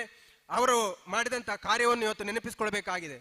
ಇಲ್ಲಿಂದ ಸಂಘ ಕಾರ್ಯಾಲಯಕ್ಕೆ ಹೋದಂತ ವಿಠಲ್ ಶೆಟ್ಟಿ ಹಾಗೂ ಜಗದೀಶ್ ಆಳ್ವರು ಅಲ್ಲಿ ಸಂಘ ಹೇಳ್ತದೆ, ನೀವು ಮನೆಯನ್ನು ಬಿಟ್ಟು ಬಂದಿದ್ದೀರಿ, ಮುಂದೆ ಅಯೋಧ್ಯೆಯಲ್ಲಿ ನಾವು ಯಾವುದಕ್ಕೂ ಸಿದ್ಧರಾಗಬೇಕು, ಪ್ರಾಣಾರ್ಪಣೆಗೂ ಸಿದ್ಧರಾಗಬೇಕು ಅನ್ನುವಾಗ ಯಾರು ಇಲ್ಲಿಂದ ಪ್ರಾಣ ಕೊಡುವುದಕ್ಕೆ ಸಿದ್ಧರಾಗಿದೆ ಅವರು ಮಾತ್ರ ಬನ್ನಿ, ಉಳಿದವರು ಯಾರಾದ್ರೂ ಇದ್ರೆ ಇಲ್ಲಿಂದಲೇ ಹೊರಟು ಹೋಗಿ ಅಂತ ಹೇಳುವಾಗ ಆ ಮಾತಿಗೆ ಮನ್ನಣೆಯನ್ನು ಕೊಡದೆ ನಾವು ಪ್ರಾಣ ಕೊಡುವುದಕ್ಕೂ ಸಿದ್ಧ ಅನ್ನುವಂತಹ ಒಂದು ಸಂಕಲ್ಪದಿಂದ ಅಯೋಧ್ಯೆಗೆ ಹೊರಟಂತಹ ಜಗದೀಶ್ ಆಳ್ವ ಮತ್ತೆ ವಿಠಲನನ್ನು ನಾವಿವತ್ತು ಗೌರವಿಸಲೇಬೇಕು. ಯಾಕೆಂತ ಹೇಳಿದ್ರೆ ಅವರು ಅಯೋಧ್ಯೆಗೆ ಹೊರಟು ನಿಂತ ನಂತರ ಅಲ್ಲಲ್ಲಿ ನಿರ್ಬಂಧಗಳಿತ್ತು, ಅಲ್ಲಲ್ಲಿ ನಿಷೇಧಾಜ್ಞೆಗಳಿತ್ತು, ಪೊಲೀಸರ ಸರ್ಪಗಾವಲಿತ್ತು, ಸೈನ್ಯದ ಒಂದು ಮಧ್ಯೆ ಇವರು ವೀರ ಯೋಧರಂತೆ ಮಧ್ಯಪ್ರದೇಶವಾದ ಗಡಿದಾಣ್ಣು ದಾಟಿ ಉತ್ತರ ಪ್ರದೇಶದ ಜಬಲ್ಪುರವನ್ನು ಪ್ರವೇಶಿಸಿ ಜಬಲ್ಪುರದಲ್ಲಿ ಇಬ್ಬರನ್ನು ಕೂಡ ಅಲ್ಲಿನ ಪೊಲೀಸರು ಬಂಧಿಸ್ತಾರೆ. ಅಂತಹ ಸಂದರ್ಭದಲ್ಲಿ ಯಾವುದೇ ಮುಜುಗರ ಇಲ್ಲದೆ ತಾವು ರಾಮನಿಗೆ ನಮ್ಮ ಈ ಒಂದು ಶ್ರಮ ಅರ್ಪಿತ ಅನ್ನುವಂತಹ ರೀತಿಯಲ್ಲಿ ತಾವು ಸೆರೆವಾಸಕ್ಕೂ ಹೋಗೋದಕ್ಕೆ ಸಿದ್ಧರಾಗಿ ಅಮೀರ್ಪುರ ಅನ್ನುವಂತಹ ಜಾಗದಲ್ಲಿರುವಂತಹ ಒಂದು ಸೆರೆಯಲ್ಲಿ ಇವರಿಬ್ಬರನ್ನು ಕೂಡ ಬಂಧಿಸಿಡ್ತಾರೆ. ಅಯೋಧ್ಯೆಗೆ ಹೋಗೋದಕ್ಕೆ ಇವರು ಅಸಾಧ್ಯವಾದ್ರೂ ಕೂಡ ಅಲ್ಲೇ ರಾಮನ ಭಜನೆಯನ್ನು ಮಾಡಿಕೊಂಡು ಯಾರು ಇದಕ್ಕೆ ವಿರೋಧವನ್ನು ಒಡ್ಡಿದಂತಹ ಮುಲಾಯಂ ಸಿಂಗ್ ಇರಬಹುದು ಅಥವಾ VP ಸಿಂಗ್ ಇರಬಹುದು, ಆವತ್ತಿನ ರಾಜಕಾರಣಿಗಳಿರ್ಬೋದು, ಯಾವುದೇ ದುಷ್ಟಶಕ್ತಿಗಳಿರ್ಬೋದು, ಅವೆಲ್ಲವನ್ನು ಮೆಟ್ಟಿ ನಿಲ್ಲುವಂತಹ ರೀತಿಯಲ್ಲಿ ಸೆರೆಮನೆಯಲ್ಲಿ ಕೂಡ ಭಜನೆಯನ್ನು ಹಾಡುತ್ತಾ ಅಲ್ಲಿ ಬೇರೆ ಬೇರೆ ರೀತಿಯಾದಂತಹ ಅಣಕು ರೂಪಕಗಳನ್ನು ಅಳವಡಿಸ್ತಾ ಅಲ್ಲಿ ಕೂಡ ಹಿಂದೂ ಜಾಗೃತಿಯನ್ನು ಮಾಡುವಂತಹ ಕೆಲಸವನ್ನು ವಿಠಲ್ ಶೆಟ್ರು ಹಾಗೆಯೇ ಜಗದೀಶ್ ಆಳ್ವರು ಮಾಡಿರುವಂತದ್ದು ನೆನಪಿನಂಗನದಲ್ಲಿರುವಂತಹ ವಿಚಾರ. ಆವತ್ತು ಅಯೋಧ್ಯೆಯಲ್ಲಿ ಅಕ್ಟೋಬರ್ 30ರಂದು ಮುಲಾಯಂ ಸಿಂಗ್ ಒಂದು ಹಕ್ಕಿಯನ್ನು ಕೂಡ ಒಳಗೆ ಹೋಗುವುದಕ್ಕೆ ಸಾಧ್ಯ ಇಲ್ಲ ಅನ್ನೋಂಥ ಸಂದರ್ಭದಲ್ಲಿ ನಮ್ಮ ಕಾರಸೇವಕರಲ್ಲಿಗೆ ಪ್ರವೇಶ ಮಾಡಿ ಅಲ್ಲಿರುವಂತಹ ವಿವಾದಿತ ಕಟ್ಟಡದ ಮೇಲ್ಗಡೆ ಭಗವಧ್ವಜವನ್ನು ಹಾರಿಸುವಲ್ಲಿ ಯಶಸ್ವಿ ಆಗ್ತಾರೆ. ಅಂತ ಸಂದರ್ಭದಲ್ಲಿ ಗುಂಡಿನ ಸುರಿಮಳೆಗರೆದರೂ ಕೂಡ ಅಲ್ಲಿ ಮೊದಲಿಗೆ 6 ಮಂದಿ, ಹಾಗೆಯೇ ನವೆಂಬರ್ 2ನೇ ತಾರೀಕಿನಂದು ಮತ್ತೊಂದು ಕಾರ ಸೇವೆಯನ್ನು ಆಯೋಜನೆ ಮಾಡಿದಾಗ 23 ಮಂದಿ ಪ್ರಾಣಾರ್ಪಣೆಯನ್ನು ಮಾಡಿ, ಅಂದು ಪ್ರಾಣಾರ್ಪಣೆ ಮಾಡಿದಂತಹ ಸಂದರ್ಭದಲ್ಲಿ ಅಯೋಧ್ಯೆಗೆ ಹೋಗದಿದ್ರು ಕೂಡ ಅಲ್ಲಿ ಪ್ರಾಣಾರ್ಪಣೆ ಮಾಡೋದಕ್ಕೆ, ಕಾರ ಸೇವೆ ಮಾಡೋದಕ್ಕೆ ಬೇರೆಯವರಿಗೆ ಅವಕಾಶ ಸಿಗುವಂತಾಯಿತು. ಆದ್ರೆ ಜಗದೀಶ್ ಆಳ್ವರು ಹಾಗೆಯೇ ವಿಠಲ್ ಶೆಟ್ಟಿ ಅವರು ಜೈಲ್ ಬರೋ ಕಾರ್ಯಕ್ರಮದಲ್ಲಿ ಭಾಗವಹಿಸುವ ಮೂಲಕ ಉಳಿದವರು ಹೋಗುವಂತ ಅವಕಾಶವನ್ನು ಮಾಡಿಕೊಟ್ರು. ಅವರು ಜೈಲಿನಲ್ಲಿ ಸೆರೆವಾಸವನ್ನು ಅನುಭವಿಸುವುದರ ಮೂಲಕ ಅಯೋಧ್ಯೆಯ ಆಂದೋಲನದಲ್ಲಿ ಭಾಗವಹಿಸಿದ್ದಾರೆ. ಅಂತಹ ಒಂದು ವೀರ ಯೋಧರಾಗಿರುವಂತಹ ವಿಠಲ್ ಶೆಟ್ಟಿ ಹಾಗೂ ಜಗದೀಶ್ ಆಳ್ವರನ್ನು ಈ ಸಂದರ್ಭದಲ್ಲಿ ಗೌರವಾರ್ಪಣೆ ಮಾಡಬೇಕು ಅಂತ ದೃಷ್ಟಿಯಿಂದ ವೇದಿಕೆಯಲ್ಲಿರುವಂತಹ ಗಣ್ಯರಲ್ಲಿ ವಿನಂತಿಸಿಕೊಳ್ತೇನೆ. ತಾವೆಲ್ಲರೂ ಅವರಿಗೆ ಸಾಲು ಹಾಗೆಯೇ ಗೌರವವನ್ನು ಸಮರ್ಪಣೆ ಮಾಡಬೇಕು ಅನ್ನುವಂತಹ ಕಳಕಳಿಯ ವಿನಂತಿಯನ್ನು ಮಾಡ್ತೇನೆ. ತಾವೆಲ್ಲರೂ ಎದ್ದು ನಿಂತು ಚಪ್ಪಾಳೆಯನ್ನು ತಟ್ಟುವುದರ ಮೂಲಕ ಅವರಿಗೆ ಗೌರವವನ್ನು ಸೂಚಿಸಬೇಕಾಗಿ ವಿನಂತಿಸಿಕೊಳ್ತೇನೆ.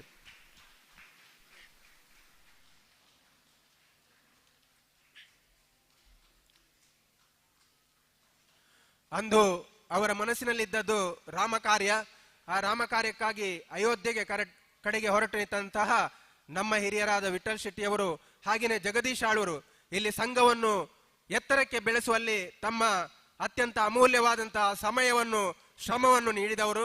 ಅವರ ಮೂಲಕ ಸಂಘ ಶಕ್ತಿ ಮತ್ತಷ್ಟು ಉಜ್ವಲವಾಗಿ ಕಲಿಯುಗದಲ್ಲಿ ಸಂಘ ಶಕ್ತಿ ಕಲಯುಗೆ ಅನ್ನುವ ರೀತಿಯಲ್ಲಿ ಇಲ್ಲಿ ವಿಠಲ್ ಶೆಟ್ಟಿ ಅವರು ಹಾಗೆಯೇ ಜಗದೀಶ್ ಆಳ್ವರು ಸಂಘದ ಒಂದು ಏನು ವಿಚಾರಧಾರೆಗಳಿದೆ ಅದನ್ನು ಇವತ್ತು ಕೂಡ ಶಿರಸ ವಹಿಸಿಕೊಂಡು ಪ್ರತಿಯೊಂದು ಸಂಘದ ಕಾರ್ಯ ಹಾಗೆಯೇ ಧಾರ್ಮಿಕ ಕಾರ್ಯಕ್ರಮ ನಮ್ಮೆಲ್ಲರ ಇಲ್ಲಿ ನಡೆಯುವಂತಹ ಎಲ್ಲ ವೈದಿಕ ಧಾರ್ಮಿಕ ಕಾರ್ಯಕ್ರಮಗಳಲ್ಲಿ ಭಾಗವಹಿಸ್ತಾ ಹಿಂದೂ ಧರ್ಮಕ್ಕೆ ಶಕ್ತಿಯನ್ನು ನೀಡಿದಂತಹ ವೀರ ಯೋಧರು ಜಗದೀಶ್ ಆಳ್ವ ಹಾಗೂ ವಿಠಲ್ ಶೆಟ್ಟಿ ಅವರು, ಅವರಿಗೆ ಪ್ರಣಾಮಗಳನ್ನು ಸಲ್ಲಿಸ್ತಾ ಅವರಿಗೆ ಈ ಗೌರವಾರ್ಪಣೆಯನ್ನು ಸಲ್ಲಿಸ್ತಾ ಇದ್ದೇವೆ.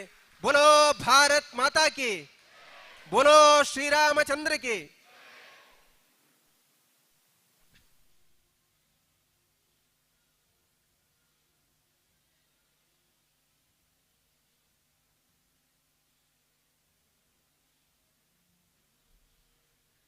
ಈ ಗೌರವವನ್ನು ಸ್ವೀಕರಿಸಿದಂತಹ ವಿಠಲ್ ಶೆಟ್ಟಿ ಹಾಗೂ ಜಗದೀಶ್ ಆಳ್ವರು ಒಂದೆರಡು ಚುಟುಕಾದಂಥ ತಮ್ಮ ಅನುಭವಗಳನ್ನು ಇಲ್ಲಿ ಹಂಚಿಕೊಳ್ಳಬೇಕಾಗಿ ವಿನಂತಿಸಿಕೊಳ್ಳುತ್ತೇವೆ.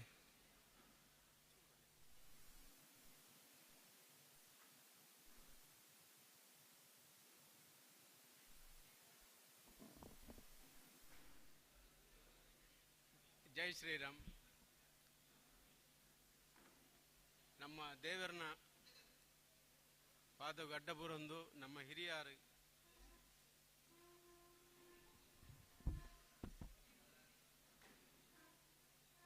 ನಮ್ಮ ದೇವರನ ಪಾದವು ಅಡ್ಡಬುರಂದು ಈ ಪುಣ್ಯಭೂಮಿ ಈ ಅರ್ಲದ ರಾಮದೇವರು ರಾಜೇಂದ್ರ ಶೆಟ್ಟನ ಕಾರ್ ಗಡ್ಡಬುರಂದು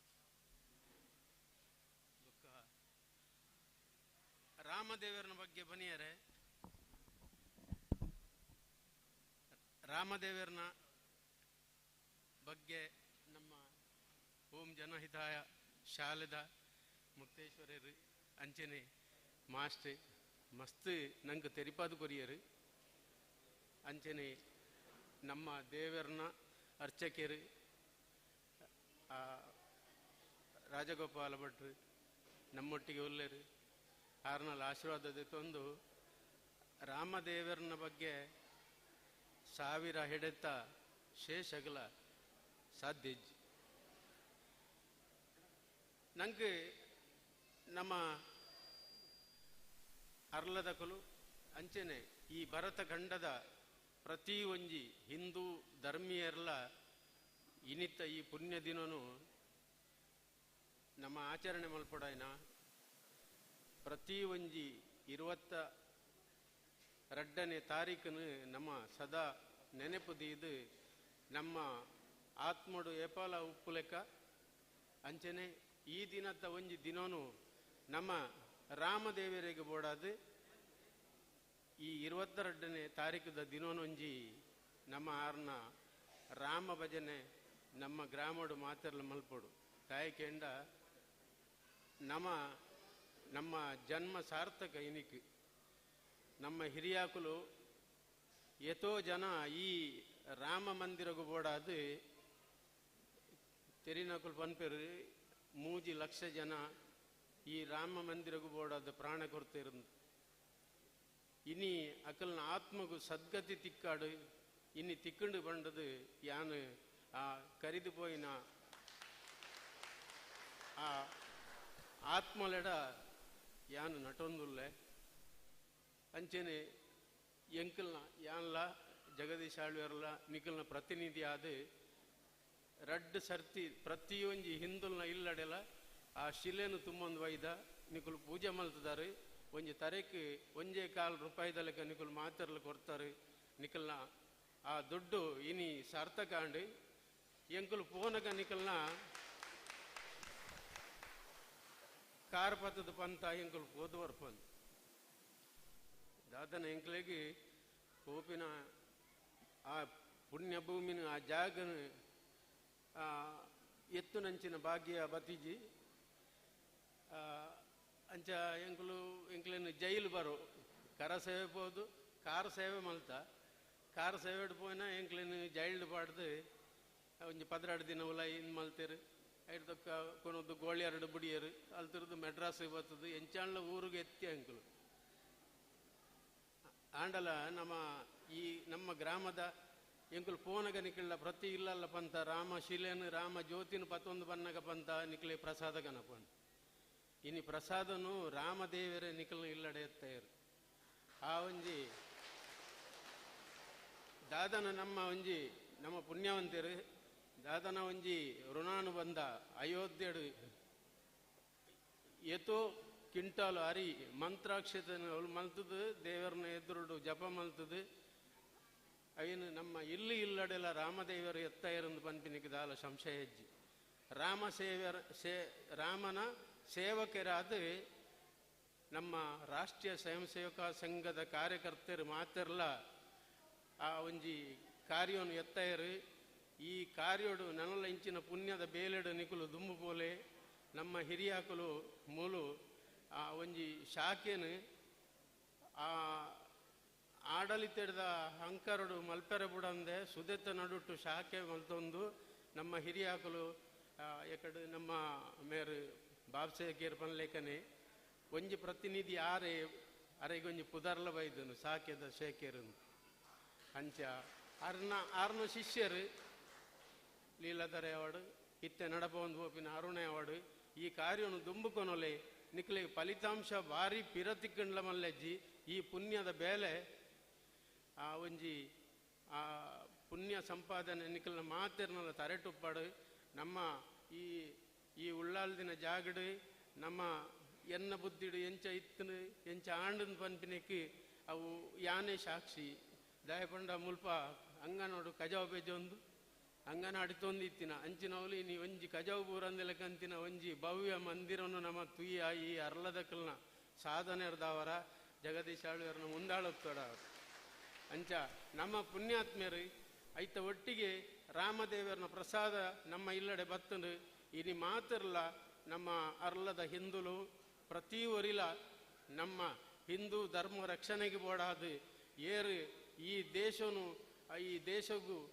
ದೇಶನು ರಕ್ಷಣೆ ಮಲ್ಪನಂಚಿನ ನಮ್ಮ ಭಾರಿ ಹಿರಿಯರು ಲಾಲ್ ಕೃಷ್ಣ ಅಡ್ವಾಣಿ ಅವಾರ್ಡ್ ಅಂಚನೆ ಮೋದಿಜಿ ಅವಾರ್ಡ್ ಮುರಳಿ ಮನೋಹರ್ ಜೋಶಿ ಅವಾರ್ಡ್ ಪ್ರಾಮುಖ್ಯವಾದ ಶಿಲಾನ್ಯಾಸ ಮಲ್ಪೆರೆ ಬುಡಂದಿನ ಕಾಲೋಡು ಪೊಲೀಸ್ ಬಸ್ಸನ್ನು ಡ್ರೈವಿಂಗ್ ಮಲ್ತೊಂದು ಗೇಟ್ಗೆ ಕೊನೋದು ಗುದುದು ಅವಳು ಶಿಲಾನ್ಯಾಸ ಮಲ್ತಿನಂಚಿನ ಅಶೋಕ್ ಸಿಂಗಲ್ ಅವಾರ್ಡ್ ಪುಣ್ಯಾತ್ಮ ಇಜ್ಜರು ಆರ್ನ ಆತ್ಮకు ಸದ್ಗತಿ ತಿಕ್ಕಡಂದು ಯಾನು ಈ ನಮ್ಮ ದೇವರನ ಜಾಗಡು ನಟೊಂದು ಪುಣ್ಯಾತ್ಮರೇ ನಿಕುಲು ಮಾತಿರಲ್ಲ ಬಯ್ಯದ ಪೊರ್ತುಡು ನಮ್ಮ ಇಲ್ಲಾಲಿ ಉತ್ತರಗು ಮುಖಬಾರ್ದು ನಮ್ಮ ಪವಿತ್ರ ತುಳಸಿಗಟ್ಟದಲ್ಪ ಆ ಐನು ದೀಪವನ್ನು ದೀದು ಅಂಚನೆ ಮುತ್ತರಗು ಮುಖಬಾರ್ದು ಮಾತಿರಲ್ಲ ಕೈ ಮುಗ್ಗಿದು ಭೂಮಿ ಪುಡ್ಡಡ್ಡಲೆ ಈ ಪುಣ್ಯದ ಭೂಮಿಯೇ ಆ ರಾಮದೇವರನ ಗಾಯಪಂಡ ರಾಮದೇವರಿಗೆ ಒಂಜಿ ಪುದರಿತ್ತುಂಡು ಅವನು ತೆರಿನಗುಲು ಪನ್ಪಿನ ಕೇಂದೇನು ಚಪ್ಪನ್ನ ದೇಶದೊಳಗಿಪ್ಪ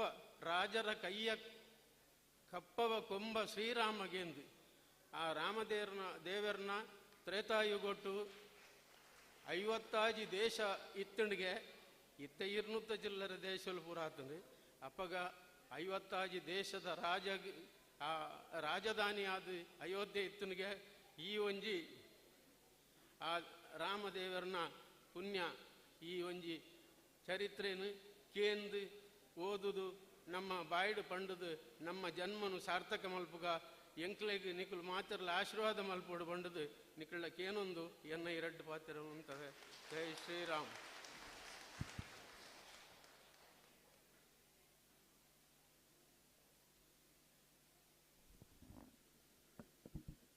ಕ್ಷೇತ್ರದ ಮಹಾತಾಯಿ ಗರುಡ ಮಾಕ್ಲೆನ್ ಸ್ಮರಣೆ ಮಲ್ತೊಂದು ವೇದಿಕಡು ಪುರಂಚಿನ ಹಿರಿಯರು ಕ್ಷೇತ್ರದ ಮುಕ್ತೇಶ್ವರಾಯನಂಚಿನಾರ್ನ ಪಾದೋಗು ಸಾಷ್ಟಾಂಗರ ಒಂದು ವೇದಿಕಡು ಮಾತೆರನ್ನ ನೆನೆತೊಂದು ಐದು ಹೆಚ್ಚಿಯಾದ ಇನಿ ಸೇರಿದ್ರಂಚಿನ ನಮ್ಮ ಗ್ರಾಮದ ಬಹುಶಃ ನಮ್ಮ ಗ್ರಾಮದ ಜನಕ್ಲೆ ಮಸ್ತ್ ಏನೇ ಬಯದಾರೆ ನಿಕ್ಲೆ ನೆನೆತೊಂದು ಬಹುಶಃ ನೆನೆಪಂದ ನಂಚಿನ ಒಂಜಿ ಕಾರ್ಯಕ್ರಮ ಮಾಡ್ತಾರೆ ಕರಸೇವಕರ ಅದು ಪೋಯಿನಂಚಿನ ಅಯೋಧ್ಯೆಗೆ ಎಂಕ್ಲ ವಿಟರನ್ನ ಸನ್ಮಾನ ಮಾಡ್ತಾರೆ.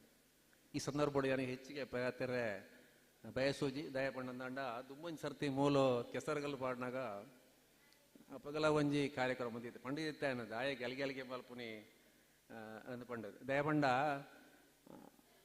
ಎಂಗನ ಬಹುಶಃ ಯಾನ ಜೀವನಡು ಭಾರಿ ಮಲ್ಲ ಭಾಗ್ಯ ಪಡ್ತೀನಿ ಪಂಡ ಮಾತೆರನ ಆಶೀರ್ವಾದಡು ಈ ಕ್ಷೇತ್ರದ ಜೀರ್ಣೋದ್ಧಾರ ಏನಾಗ ಆಪನಂಚಿನ ಪಡ್ತು ನೂತನ ಮದ್ದಿನೊಟ್ಟು ಬಹುಶಃ ಓಲಾ ಒಂದು ನಂಚಿನ ಒಂಜಿ ದೇವಸ್ಥಾನ ಸುರುಮಲ್ತ ನೂತ ಜೀವನಂಚಿನ ಐತ ಒಂಜಿ ಜವಾಬ್ದಾರಿ ಬಹುಶಃ ಹೆಂಗ್ ಕೂರ್ತಾರ ನೆಕ್ಲು ಆ ಕುರ್ತನಂಚಿನ ಜವಾಬ್ದಾರಿನ ಶ್ರದ್ಧೆಡು ದೇವರನ ಮಿಕ್ತ ಭಕ್ತಿದಿದ್ದು ಎಂಗ್ಲ ಹಿರಿಯ ನಂಚಿನ ಕ್ಷೇತ್ರದ ಮುಕ್ತ ರಾಜನ ಶೆಟ್ಟನ ಬಹುಶಃ ಆಶೀರ್ವಾದ ಆಕಲ್ನ ಕುಟುಂಬದ ನೂತನ ಮದ್ದಿನೊಟ್ಟು ಬ್ರಹ್ಮಕಲಶ ಮಲ್ತದ ಆ ಸಭೆಟ್ ಎಂಗು ಎಲ್ಲಿ ವೀರೇಂದ್ರ ಹೆಗ್ಡೇರ್ನ ಕೈಟು ಸನ್ಮಾನ ಮಲ್ತಾರೆ ಒಂದು ಎನ್ನ ಜೀವನೋಡು ಯಾನು ಭಾರಿ ಮಲ್ಲ ಒಂಜಿ ಎನ್ನ ಭಾಗ್ಯ ಯೋಗ ಅಂದು ಹೇಳ್ತೀತೆ ಅಂಚನೆ ಎರಡನೇ ಅದು ಎಲ್ಲೇ ಪ್ರಾಯಡಿತೀನಪ್ಪ ಜವನಟಿಗೆ ಯಾನು ಎಂಕ್ ದಾದಂದು ಅಪ್ಪ ಗೊತ್ತಿಜ್ಜಾಣ ಬಹುಶಃ ಪ್ರಭಾಕರ್ ಭಟ್ರು ಪಂಡೇರು ಈಯೇ ಬರುಡು ಮಾರಯ ಈಯೇ ಪಿದ ಪಂಡು ಹಠ ಬತ್ತಿಯರು ಅಂಗಡದಲ್ಪ ಯಾನು ಸುರುಟೊಂದೆ ಉರುಂಟಿ ಪಾತೆ ಎರಡ ಬಹುಶಃ ಪಾತ್ರ ಬಲ್ಲಿತ್ತೀನಿ ಆ ಪೋರ್ತರು ಯಾನು ಏನನ್ನದ 50 ಬಣ್ಣದು ಎಂಕಪ್ಪ ದುಮ್ಮು ಪಿರತ ಆಲೋಚನೆ ಇಜ್ಜಿ ಯಾನು ಹೂವೆ ಬೇಲೆ ಪೋನಾಗ ದುಂಬುದ ದಾದ ಆಪುಣ ಆಲೋಚನೆ ಅಲ್ಪರಜ್ಜಿ ನನ್ನ ದಾದ ಮಲ್ಪುನಿ ಪನ್ಪುನ ಒಂಜಿ ಆ ಶ್ರದ್ಧೆ ಭಕ್ತಿಡಿ ಯಾನು ಬೇಲೆ ಮಲ್ಪುನೆ ಇತ್ತಿನೇಟ ಯಾನ್ ಮಲ್ತನಂಜಿನ ಮಾತ ಬೇಲೆಲ ಈ ಗ್ರಾಮದ ಜನಕುಲು ಕೊರ್ನಂಜಿನ ಸಹಕಾರಡು ದೇವಿನ ಅನುಗ್ರಹಡು ಸಂಪೂರ್ಣ ಯಶಸ್ವಿ ಆತನ ಪಣ್ಣದು ಈ ಸಂದರ್ಭ ಯಾನು ಯೋಚನೆ ಮಲ್ತೆ ಉವೇ ಬೇಲೆ ಅವಾಡು ಎನ್ನ ಇಲ್ಲದ ಬೇಲೆ ಎನ್ನ ಸ್ವಂತ ಬೇಲೆ ಮಲ್ತದ ಯಾನು ಬೇಲೆ ನೆತ್ತೊಂದು ಯಾನು ಅನೇಕ ಜಾಪುನಿ ಹೆಂಗೆ ಕೊರ್ನಂಜಿನ ಜವಾಬ್ದಾರಿ ಯಾನು ನೂದೆಕ್ಕು ನೂದಲ ಸಫಲತೆ ಪಡತೆ ಅನ್ನೋದು ಈ ಸಂಬಂಧ ಪಣದಲ್ಲೇ ಅಂಚನೆ ಆ ಪುರ್ತುಡು ಅಯೋಧ್ಯೆ ಪೋಡ್ ಮಂಡೇರು ಪೋನಾಗ ಹೆಂಗೆ ದಾಲ ಯೋಚನೆ ನಿಜ್ಜಾಂಡ ಪೋಪುನಿ ಒಟ್ಟಾರೆ ಮಾತಾಡಲು ಪೋಯ್ಲಕ್ಕ ನಮ್ಮಲ್ಲ ಒಂಜಿ ಪೋಪುನಿ ಎರದ ಆ ಪಿದಣ್ಣಂಚಿನ ಪುರ್ತರು ಒಂಜಿ ಬೀಳ್ಕೊಡುಗೆ ಸಮಾರಂಭ ಮಲ್ತಿತ್ತೇರೆ ವಿಠಲ್ ಶೆಟ್ಟರಿಗೆ ಮಾತಾಡ ಮಾಲೆ ಮಾತು ಪಿದಾಡಿಯರೆ ಪಿದಾಡ್ದು ಆನಾಗ ವಿಠಲ್ ಶೆಟ್ಟನ ಧರ್ಮಪತ್ನಿರ ಕಣ್ಣು ನೀರು ಬರ್ತದೆ ಅಪ್ಪ ಹೆಂಗೆ మీరు ದಾಯ ಬುಲ್ಪಿರೋದು ಹೆಂಗೆ ಗೊತ್ತೇ ಆಯ್ತು ದಾಯ ಬುಲ್ತಂದ್ರೆ ಕಣ್ಣು ನೀರು ಬಂಡದು ಮಾತೇನಲ್ಲ ಆಲೋಚನೆ ಅಪ್ಪಗೆ ಹೆಂಗೆ ಆಲೋಚನೆ ಆಡು ಬಹುಶಃ ಒಂದು ಬಾರಿ ಮಲ್ಲ ಬೇಲೆ ಅಯೋಧ್ಯೆ ಪೋಂಡ ಪಿರಬರ್ಪುಣ ಐಜ್ಜ ಅಂತ ಮನ್ಪುಣ ಹೆಂಗೆ ಆಲೋಚನೆ ಆಂಡು ಹೆಂಗೆಲ್ಲ ಕಣ್ಣು ನೀರು ಬರ್ತಂಡು ಯಾನು ಇಲ್ಲ ಅಂಚ ಮಂತಲ್ನಜ್ಜಿ ಪೋನಾಗ ಅಂಚ ಆ ಪೊರ್ತುಡು ದಾಲ ದುಂಬು ಪಿರ ಆಲೋಚನೆ ಮಲ್ತಾನೆ ಅಂಚನ ಪೊರ್ತು ಹೆಂಗೆ ಭಾಷೆಲ್ಲ ಬರೋದಜ್ಜಿ ಆಂಡು ವಿಠಲನೆ ಬಂಡೇರು ಈ ದಾಲ ಬೋಡಿಚ್ಚಿ ಮರ ಯಾರೊಲ್ಲೆ ದುಂಬುಡ್ದು ಯಾನೊಲ್ಲೆ ಪಿರೊಲ್ಲೆ ಅಂಚಾದು ಆರು ಪಾಪ ಕಾರ್ಡ್ ಮೂಜಿದ್ದಿನ ಉಂತು ಎನ್ನ ಕಾರ್ ತೋರ ಪರಾದಿತ್ತನೆ ವಿಠಲ್ ಶೆಟ್ಟರ್ ಬಂಡ್ರಿ ಈ ಜಿಪ್ಪಮ್ಮ ಈ ಸೀಟದ ಅಡ್ಡಿ ಜಿಪ್ಪು ಬಂಡೇರು ಅಂಚ ಒಂಜಿ ರಡ್ಡು ದಿನ ಜೊತೆ ಆಯ್ಜಿ ಅಂಕ್ ಬೊಕ್ಕ ಮಿತ್ತದ ಕ್ಯಾಬಿನ್ ಇತ್ತು ಎಂಚಿನ ಸಾಮಾನ್ ದೀಪುನ ಐಟು ಕಾರು ಕೂತ ಮಲ್ತ ಜೊತೆ ಒಂತೆ ನೆಮ್ಮದಿ ಆಂಡ್ ನಿದ್ರೆ ಬೈಜಿ ಅಂತೂ ಸುಮಾರು ದಿಕ್ಕಡು ಜತ್ತ ಜತ್ತ ಮಿತ್ತರಿಯ ಟ್ರೈನ್ ಪುರ ಪೋದ್ಬೋದನಾಗ ವಿಠಲನೆ ಪಲ್ಲೆಕ್ಕನೆ ಬಹುಶಃ ಚಿತ್ರ ಕೂಡ ನವಲ್ಲ ಒಂದ್ ತಿಕ್ಕಡು ಜಪುಡಾದ ವಿಠಲನೆ ಬಂಡೇರು ಕೊಂದೊತ್ತಿತ್ತಿನ ಚಪಾತಿ ಪೂರ ಪೊಂಗೆ ಬತ್ತಾದಿನ ತಿನ್ಯರದ ಆಲಜ್ಜಾಣ ಪೂರ ಪೊಂಗೆ ಬುಡ್ಪಾದು ಅಂತ ಉಣ್ಗಾಯ ಕೆಲವು ಎಡ್ಡೆ ನೆನಪಜ್ಜಿದು ಆ ಪೊರ್ತೋಡು ತೂನಾಗ ಗೊತ್ತಾದ ಹೆಂಗೆ ಎಂಚಿನ ತೂನಾಗ ಇಡೀ ಬ್ಲಾಕ್ ಮಲ್ತಿದ್ದಾರೆ ಪೊಲೀಸ್ ದಾಖಲು ಗನ್ ಪತ್ತೊಂದಿತ್ತೇರು ಮಿಟಲನ್ನೇ ಬಂಡರು ಈ ಟ್ರೈನ್ ಪಿರವಡೆ ಪೋಯಿನ ಬಲ್ಪುಗ ಜಗ್ಗ ಅನ್ವಂಡೇರು ಅಂಚ ಆಮೇಟ್ ಪೋನಾಗ ಪೂರ ಅಡ್ಡ ಕಟ್ಟಿಯರು ಓಡೆ ಬೋಪರ್ನೆಗಳು ಪೋತನಕ್ಲೇನು ಪೂರ ಕೆರೊಂದಲ್ಲಿರು ಬ್ಯಾಗಡ್ ಕಲ್ಲು ಕಟ್ಟದ ಮಾತ ಕೆರೊಂದಲ್ಲಿರಂದು ದಾದ ಮಲ್ಪಡಿದ ಆಲೋಚನೆ ಆದ ಒಟ್ಟಾರೆ ಒಂಜಿ ಒಟ್ಟಾರೆ ಧೈರ್ಯ ಎಂಚಿನ ಮಂಡ ದುಂಬುದಾದಾಪುಣು ಬೊಕ್ಕದಾದಾಪುಣು ಗೊತ್ತಿದ್ದಾಣ ಪೋದು ಕೂಡ ಒಂಜಿ ಟ್ರೈನ್ ಅಡ್ಡೊಡೆ ಪೋದು ಪೋಯ ಬರಪನ್ನ ಕೂಡ ಅಲ್ಪಲ ಅಡ್ಡ ಕಟ್ಟಿಯರು ಕಾಂಡೆ ಇರ್ದು ಕತ್ತಲೆ 16 ಗಂಟೆ ರಾತ್ರಿ ಒಟ್ಟ ಕೊಲ್ಲುಂಡಲ ವ್ಯವಸ್ಥೆ ದಾಲಾಜಿ ಪೋಯರ್ಲಾಜಿ ಕುಲ್ಯರ್ಲಾಜಿ ತಿನ್ಯರ ಗಂಜಿಲಾಜಿ ರೊಟ್ಟಿಲಾಜಿ ಹಾಕಿರಿ ಕೊಂದತನ ಅಂಚನ 16 ಗಂಟೆ ರಾತ್ರಿ ಅನಾಗ ಒಂಜಿ ಬಸ್ ಬರ್ತೇನೆ ಬಿತ್ತರ್ಲೆ ನಿಕ್ಲ ಅಯೋಧ್ಯೆಗೆ ಒಪ್ಪರಂಡೇರು ಭಾರಿ ಖುಷಿ ಅಂಡ ಅಯೋಧ್ಯೆಗೆ ಒಂಜಿ ಧರ್ಮ ಹೋಯ್ತಿರ್ಲತ್ತ ಅಂದು ಅಂಚೆ ಬಸ್ ಬಿದಾಡ್ನ ಹಾಕಲು ಪೋಪುಂಡು ಬಲ್ಪ ಅನಾಗ ಓಡೆನ ಒಂಜಿ ಎತ್ತನ ಕಾಡದ ನಡ್ಕೋಬೋದು ಒಂದು ಶಾಲೆಡು ಕೂಡ ಯಾರು ಗುಲಾಮ ಅಂತ ಪಡಿಯಾರು ಅಂಚೆ ಪೋದು ಕುಲದ ನಾಲ್ಕು 16 ದಿನ ಊಟ ಒಂದು ಅರಮನೆ ಮೋನೆತು ಎರಜ್ಜಾಂಡೆ ಅಂಡ್ ಅಲ್ಪ ಮನಸ್ಪುರ ಎತ್ತಂಡು ಈತ ಎಂಕಲ್ ಕಾರ ಸೇವೆ ಮಾಡ್ತೀನಿ ಬಂಡ ಅಯೋಧ್ಯೆ ಪೋತುಲ್ಲ ಅಜ್ಜಿ ಅಡೆಗೆ ಎತ್ತದಿಲ್ಲ ಅಜ್ಜಿ ಅಲ್ತದ ಪಿರ ರಿಟರ್ನೇ ಒಯ್ದಿನಿ ಅಣ್ಣ ಇನೀತುನಾಗ ಅಯೋಧ್ಯೆಗೆ ಪೋತುನಾಕಲು ಇಂಜು ಸೈನಿಕರು ಬಾಬಂಡೆ ಪಂಡೇರು ಭಾರಿ ಮಲ್ಲ ಯೋಧ್ಯರು ಪಂಡದು ಅವನ್ ಏತು ಸತ್ಯ ಎಂಕ ಪಂಡೇರು ಸಾಧ್ಯ ಅಜ್ಜಿ ಅಂಚೆ ಆಂಡಲ ಇನ್ನು ನಿಖುಲು ಕೊರ್ನಂಚಿನ ಈ ಗೌರವ ಬಹುಶಃ ಅಯೋಧ್ಯೆಡಿ ರಾಮಚಂದ್ರ ದೇವೇರ್ನ ಪುರುಷೋತ್ತಮನ ಮಂದಿರ ಆಪುನ ಪೊರ್ತುಡು ಶುಭಗಳಿಗೆ ಈತು ಬೇಗ ಬರ್ಪುಣದು ಏರ್ಲ ಆಲೋಚನೆ ಮಲ್ತಿಜ್ಜಾಂಡ್ ಆಂಡ ಅನಿರೀಕ್ಷಿತವಾದ ದಾದನ ಒಂಜಿ ದೇಶದ ನೇತೃತ್ವ ವಹಿಸನಂಚಿನ ಪ್ರಧಾನಮಂತ್ರಿನ ಒಂಜಿ ಚಾಕಚಕ್ಯತಡು ಇನ್ನು ಬಹುಶಃ ಅಯೋಧ್ಯೆಡು ರಾಮ ಮಂದಿರ ನಿರ್ಮಾಣ ಆತನು ಈ ಒಂಜಿ ಪೊರ್ಲುದ ದಿನೊಟ್ಟು ನಿಖಿಲ್ ಕೊರ್ನಂಚಿನ ಈ ಒಂಜಿ ಎಂಕ್ ಸನ್ಮಾನನ ಸತ್ಕಾರನ ಒಂದು ಬಹಳ ಎನ್ನ ಜೀವಮಂಡು ರಡ್ಡನೆ ಒಂಜಿ ಭಾಗ್ಯ ಪಂಡದ ಏನತ್ತೊಂದು ಸಂತೋಷದ ಸ್ವೀಕಾರ ಮಲ್ತದು ನನಲ ಧರ್ಮ ಕಾರ್ಯಗೂ ಈ ಕ್ಷೇತ್ರದ ಅಭಿವೃದ್ಧಿಗೂ ಮಾತೆರ ಸಹಕಾರ ಮಲ್ಪಡು ನಮ್ಮ ಗೃಹ ಕ್ಷೇತ್ರ ಪಂಡ ನಮ್ಮ ಗ್ರಾಮದ ದೇವ್ರ ಪಂಡ ನಂಕ ಮಲ್ಲೆ ಅಂಚ ಅದು ಮಾತೆರ್ಲ ಈ ಕಾರ್ಯ ಮಾಡು ಕೈ ಜೋಡಿಸ ನಿಕ್ಲೆ ಮಾತೆರಲ್ಲ ಧನ್ಯವಾದ ಸಮೇತ ಒಂದು ನನಲ ಧರ್ಮ ಕಾರ್ಯ ಮಲ್ಪರೆ ಈ ಕ್ಷೇತ್ರದ ಅಭಿವೃದ್ಧಿಗೆ ಸಂಪೂರ್ಣ ಸಹಕಾರಕ್ಕೆ ಅನ್ನೊಂದು ಎನ್ನ ರಾಡು ಪಾತ್ರ ಮುಗಿತು ಜೈ ಹಿಂದ್. ಕಾರ್ ಸೇವೆಯ ತನ್ನ ಅನುಭವಗಳನ್ನು ನಮ್ಮೊಂದಿಗೆ ಹಂಚಿಕೊಂಡಂತ ವಿಠಲ್ ಶೆಟ್ಟಿ ಗುರುನಿಲಯ ಹಾಗೂ ಜಗದೀಶ್ ಆಳ್ವರಿಗೆ ಅಭಿನಂದನೆಗಳನ್ನು ಸಲ್ಲಿಸ್ತಾ ಅಯೋಧ್ಯೆಯಲ್ಲಿ ಭವ್ಯವಾದ ಶ್ರೀರಾಮನ ಮಂದಿರ ತಲೆ ಎತ್ತಿ ನಿಂತು ಇವತ್ತು ಪ್ರಾಣ ಪ್ರತಿಷ್ಠೆ ಆಗ್ತಾ ಇದೆ. ಅಲ್ಲಿ ಸಾವಿರಾರು ಶಿಲ್ಪಿಗಳು ರಾಮ ಮಂದಿರವನ್ನು ನಿರ್ಮಾಣ ಮಾಡಿದ್ರೆ ನಮ್ಮ ಕಣ್ಣ ಮುಂದೆ ಇರುವಂತಹ ಅದನ್ನೇ ಹೋಲುವಂತಹ ಮಾದರಿ ರಾಮ ಮಂದಿರವನ್ನು ನಿರ್ಮಿಸಿರುವವರು ಅನ್ನಲಿಕೆಯ ಜಯರಾಮ್ ಇವರನ್ನು ವೇದಿಕೆಯಲ್ಲಿ ಸಾಲು ಹಾಕುವುದರ ಮೂಲಕ ಗೌರವಿಸಬೇಕಾಗಿ ವಿನಂತಿಸಿಕೊಳ್ತೇನೆ. ಯಾಕೆಂತ ಹೇಳಿದ್ರೆ ಇದೊಂದು ಮನಸ್ಸಿನಲ್ಲಿ ಮೂಡಿದಂತಹ ರಾಮ ಮಂದಿರ, ಅದನ್ನು ಇಲ್ಲಿ ತನ್ನದೇ ಆದಂತಹ ಸಾಮಗ್ರಿಗಳನ್ನು ಉಪಯೋಗಿಸಿಕೊಂಡು ಭವ್ಯವಾದಂತಹ ರಾಮ ಮಂದಿರದ ಈ ಒಂದು ಮಾದರಿಯನ್ನು ರೂಪಿಸುವುದರ ಮೂಲಕ ನಮಗೆ ಕಣ್ಣಾರೆ ಅಯೋಧ್ಯೆಯಲ್ಲಿ ಹೋಗಿ ರಾಮ ಮಂದಿರವನ್ನು ನೋಡ್ಲಿಕ್ಕೆ ಆಗದಿದ್ರೂ ಕೂಡ ಇಲ್ಲಿ ಅದನ್ನೇ ಹೋಲುವಂತಹ ರಾಮ ಮಂದಿರವನ್ನು ಅದರ ಮಾದರಿಯನ್ನು ನೋಡೋದಕ್ಕೆ ಸಾಧ್ಯ ಆಯಿತು. ಇದನ್ನು ಸಾಕ್ಷಾತ್ಕಾರಗೊಳಿಸಿರುವವರು ಜಯರಾಮ್ ಅನ್ನಲಿಕೆ. ಇವರಿಗೆ ವಂದನೆಗಳು, ಅಭಿನಂದನೆಗಳು, ಅಭಿವಂದನೆಗಳು.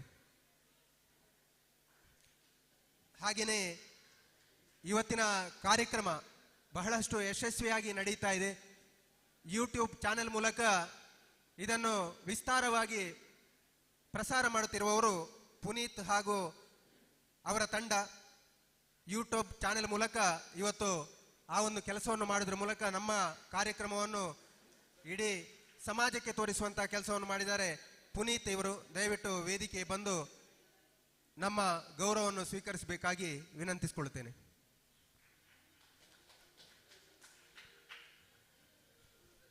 ಪುನೀತ್ ರವರು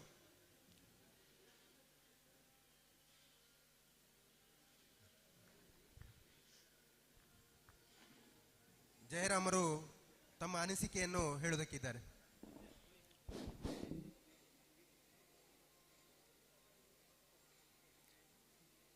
ಇನ್ನಿತ್ತ ಈ ಒಂಜಿ ಫಂಕ್ಷನ್ ಶ್ರೀ ಗರುಡ ಮಂಕಾಳಿ ಅಪ್ಪೆನ ಪಾದೋಗು ನಮಸ್ಕಾರ ಮಲ್ತೊಂದು ಅಂಚೆನೆ ಈ ಒಂಜಿ ರಂಗ ಮಂದಿರೋಡು ಕುಲ್ದಿನಂಚಿನ ಗುರು ಹಿರಿಯರೆಗ್ಲ ಯಾನ್ ಕಾರ್ಗಡ್ಡ ಬರೊಂದು ಈ ಒಂಜಿ ಪೂರ ಬತ್ತದು ಸೇರ್ದಿನಂಚಿನ ಗಣ್ಯ ವ್ಯಕ್ತಿಲೆಗ್ಲ ಯಾನ್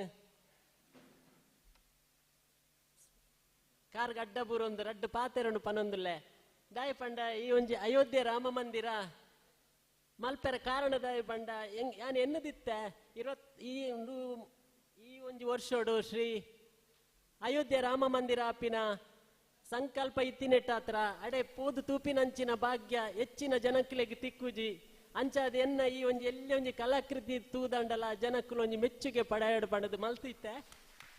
ಅಂಚಾದ ಕುದ್ರೋಳಿ ಗೋಕರ್ಣಾತ್ರ ಕ್ಷೇತ್ರೋಡು ಈ ಸಲ ಗೋಲ್ಡ್ ಕಾಯಿನ್ ದೆತ್ತಿತ್ತೆ.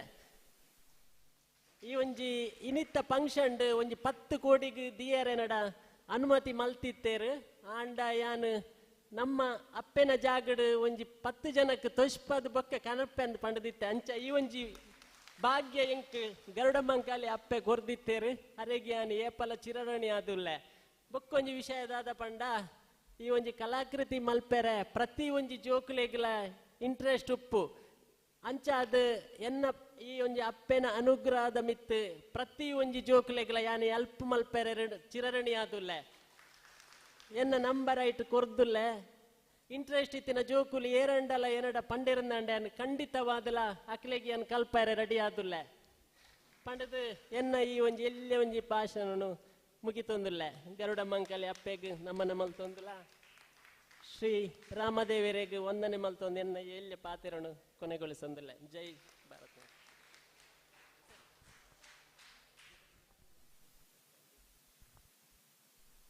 ಯೂಟ್ಯೂಬ್ ಚಾನೆಲ್ ಪ್ರಸಾರ ಮಲ್ತೊಂದು ಇಪ್ಪನಂಚಿನ ಪುನೀತ್ನ ಪರವಾದ ಅಕ್ಷಯ್ ಮೇರು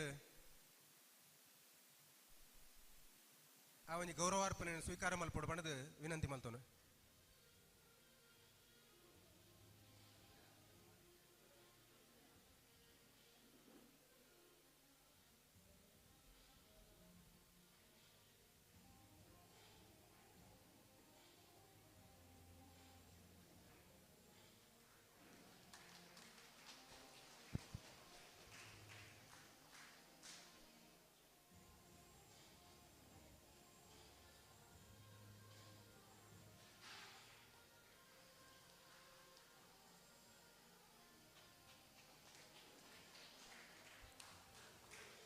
ಅಭಿನಂದನೆಗಳು, ಅಭಿವಂದನೆಗಳು ಅಕ್ಷಯ್ ಅವರಿಗೆ. ತಮ್ಮೆಲ್ಲರಿಗೆ ಒಂದು ಸೂಚನೆ, ಮೊನ್ನೆ ನಾವು ನಿಮ್ಮ ಮನೆ ಮನೆಗೆ ಬಂದು ಪವಿತ್ರವಾದಂತಹ ಮಂತ್ರಾಕ್ಷತೆಯನ್ನು ನೀಡಿದ್ದೇವೆ. ಅದನ್ನು ಇವತ್ತು ಸಂಜೆ ನಮ್ಮ ಮನೆಯಲ್ಲಿ ದೀಪಾವಳಿ ಆಚರಣೆ ಮಾಡಬೇಕು ಅಂತ ಸೂಚನೆ ಕೊಟ್ಟಿದ್ದೇವೆ. ಬಂದಾಗ ಕನಿಷ್ಠ 5 ದೀಪಗಳನ್ನು ನಮ್ಮ ತುಳಸಿ ಕಟ್ಟೆ ಹತ್ತಿರ ಅಥವಾ ಮನೆಯಲ್ಲಿ ಇರುವಂತಹ ಎಲ್ಲ ದೀಪಗಳನ್ನು ಕೂಡ ನಮ್ಮ ಮನೆಯಲ್ಲಿ, ಮನೆಯ ದೇವರ ಕೋಣೆಯಲ್ಲಿ, ತುಳಸಿ ಕಟ್ಟೆಯಲ್ಲಿ ಪ್ರಜ್ವಲಿಸುವುದರ ಮೂಲಕ ನಾವು ಇವತ್ತು ದೀಪಾವಳಿಯನ್ನು ಆಚರಣೆ ಮಾಡಬೇಕು. ಆ ದೀಪಾವಳಿಯನ್ನು ಆಚರಣೆ ಮಾಡಿದ ನಂತರ ಮನೆಯಲ್ಲಿರುವಂತಹ ಕಿರಿಯರಿಗೆ, ಮನೆಯ ಯಜಮಾನರು, ಹಿರಿಯರು 2 ಕಾಳು ಅಕ್ಷತೆಯನ್ನು ಅವರ ತಲೆಗೆ ಹಾಕಿ ಶ್ರೀರಾಮನ ಅನುಗ್ರಹ ಹಾಗೂ ನಿಮ್ಮ ಹಿರಿಯರ ಅನುಗ್ರಹವನ್ನು ಅವರಿಗೆ ಕೊಟ್ಟು ಉಳಿದಂತಹ ಅಕ್ಷತೆಯನ್ನು ನಿಮ್ಮ ಮನೆಯಲ್ಲಿ ರಾತ್ರಿ ಪಾಯಸ ಮಾಡಿ ಎಲ್ಲರೂ ಒಟ್ಟಿಗೆ ಕೂತು ಊಟ ಮಾಡಿ ಅದರ ಜೊತೆಯಲ್ಲಿ ಪಾಯಸವನ್ನು ಸ್ವೀಕರಿಸುವ ಮೂಲಕ ಈ ರಾಮ ಕಾರ್ಯದಲ್ಲಿ ತಾವೆಲ್ಲರೂ ತೊಡಗಿಸಿಕೊಳ್ಬೇಕು ಅಂತ ವಿನಂತಿಯನ್ನು ಮಾಡಿಕೊಳ್ತೇವೆ. ವೇದಿಕೆಯಲ್ಲಿರುವವರು ಈಗಾಗಲೇ ಸೂಚನೆಯನ್ನು ಕೊಟ್ಟಿದ್ದಾರೆ. ನಮ್ಮ ಶುಭಾಶಯಗಳನ್ನು ಹೇಳಿ ಈ ಕಾರ್ಯಕ್ರಮವನ್ನು ಮುಕ್ತಾಯಗೊಳಿಸೋದಕ್ಕೆ ಅನುವು ಕೊಟ್ಟಿದ್ದಾರೆ. ಆತ್ಮೀಯ ಭಗವದ್ಭಕ್ತ ಬಂಧುಗಳೇ, ನಮ್ಮ ಜೀವಿತದ ಅವಧಿಯ ಒಂದು ಪುಣ್ಯ ಕಾಲ ಅಂತ ಹೇಳ್ಬೋದು. ಇದು ನಮ್ಮ ಮನಸ್ಸಿನಲ್ಲಿ ಹಾಗೆಯೇ ನಮ್ಮ ಜೀವನದಲ್ಲಿ ಯಾವತ್ತೂ ನೆನಪಿಟ್ಟುಕೊಳ್ಳಬೇಕಾದಂತಹ ಸುಂದರ ಕ್ಷಣ. ಇಡೀ ಭಾರತ ದೇಶ ಹಾಗೆಯೇ ವಿಶ್ವವೇ ಕಣ್ತುಂಬಿಸಿಕೊಳ್ಬೇಕಾದಂತಹ ಕ್ಷಣದಲ್ಲಿ ನಾವಿವತ್ತು ಬದುಕಿದ್ದೇವೆ ಅಂತ ಹೇಳಿದ್ರೆ ನಮ್ಮ ಬದುಕು ಪುಣ್ಯ, ನಾವು ಬದುಕಿರುವುದೇ ಧನ್ಯ. ಹಾಗಾಗಿ ಈ ದಿನವನ್ನು ನಾವು ಸದಾ ಸ್ಮರಿಸಿಕೊಳ್ಳುತ್ತಾ ಇವತ್ತಿನ ದಿನ ಈ ಕಾರ್ಯಕ್ರಮವನ್ನು ನಡೆಸುವುದಕ್ಕೆ ಅವಕಾಶವನ್ನು ಮಾಡಿಕೊಟ್ಟಂತಹ ಎಲ್ಲರಿಗೂ ಹೃತ್ಪೂರ್ವಕವಾದಂತಹ ವಂದನೆಗಳನ್ನು ಸಮರ್ಪಿಸ್ತೇನೆ. ವಿಶೇಷವಾಗಿ ಈ ಸಭೆಯ ವೇದಿಕೆಯಲ್ಲಿ ಈ ಕಾರ್ಯಕ್ರಮದ ಅಧ್ಯಕ್ಷತೆಯನ್ನು ವಹಿಸಿಕೊಂಡು ನಮಗೆ ಯಾವಾಗಲೂ ಮಾರ್ಗದರ್ಶನ ಮಾಡುತ್ತಿರುವಂತಹ ಶ್ರೀ ಎ ರಾಜೇಂದ್ರ ಶೆಟ್ಟಿ, ಆಡಳಿತ ಮುಕ್ತೇಶ್ವರರು, ಶ್ರೀ ಕ್ಷೇತ್ರ ಅರಳ ಇವರಿಗೆ ತಮ್ಮೆಲ್ಲರ ಪರವಾಗಿ ಹೃತ್ಪೂರ್ವಕವಾದಂತಹ ವಂದನೆಗಳನ್ನು ಸಮರ್ಪಿಸ್ತಾ ಇದ್ದೇನೆ. ಇವತ್ತಿನ ಕಾರ್ಯಕ್ರಮದಲ್ಲಿ ನಮ್ಮ ಜೊತೆಯಲ್ಲಿರುವಂತಹ ಓಂ ಜನಹಿತಾಯ ವಿದ್ಯಾಸಂಸ್ಥೆಯ ಸಂಸ್ಥಾಪಕರಾಗಿರುವಂತಹ ಶ್ರೀ ಶಾಂತಾರಾಮ್ ಶೆಟ್ಟಿ ಹಿರಿಯರು, ಅವರಿಗೆ ಕೂಡ ತಮ್ಮೆಲ್ಲರ ಪರವಾಗಿ ಹೃತ್ಪೂರ್ವಕವಾದಂತಹ ವಂದನೆಗಳನ್ನು ಸಮರ್ಪಿಸ್ತಾ ಇದ್ದೇವೆ.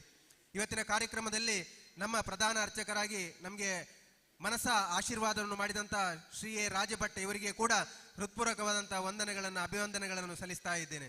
ಇವತ್ತಿನ ಕಾರ್ಯಕ್ರಮದಲ್ಲಿ ಅಯೋಧ್ಯ ಒಂದು ಆಂದೋಲನದ ಮೆಲುಕುಗಳನ್ನು ನಮ್ಮ ಮುಂದಿಟ್ಟಂತಹ ಶ್ರೀ ಮಹೇಶ್ ಶೆಟ್ಟಿ, ಮುಖ್ಯ ಶಿಕ್ಷಕರು, ಓಂ ಜನಹಿತಾಯ ಆಂಗ್ಲ ಮಾಧ್ಯಮ ಶಾಲೆ ಗುಡ್ಡೆಂಗರಿ, ಇವರಿಗೆ ಕೂಡ ಹೃತ್ಪೂರ್ವಕವಾದಂತಹ ವಂದನೆಗಳನ್ನು ಸಮರ್ಪಿಸ್ತಾ ಇದ್ದೇವೆ.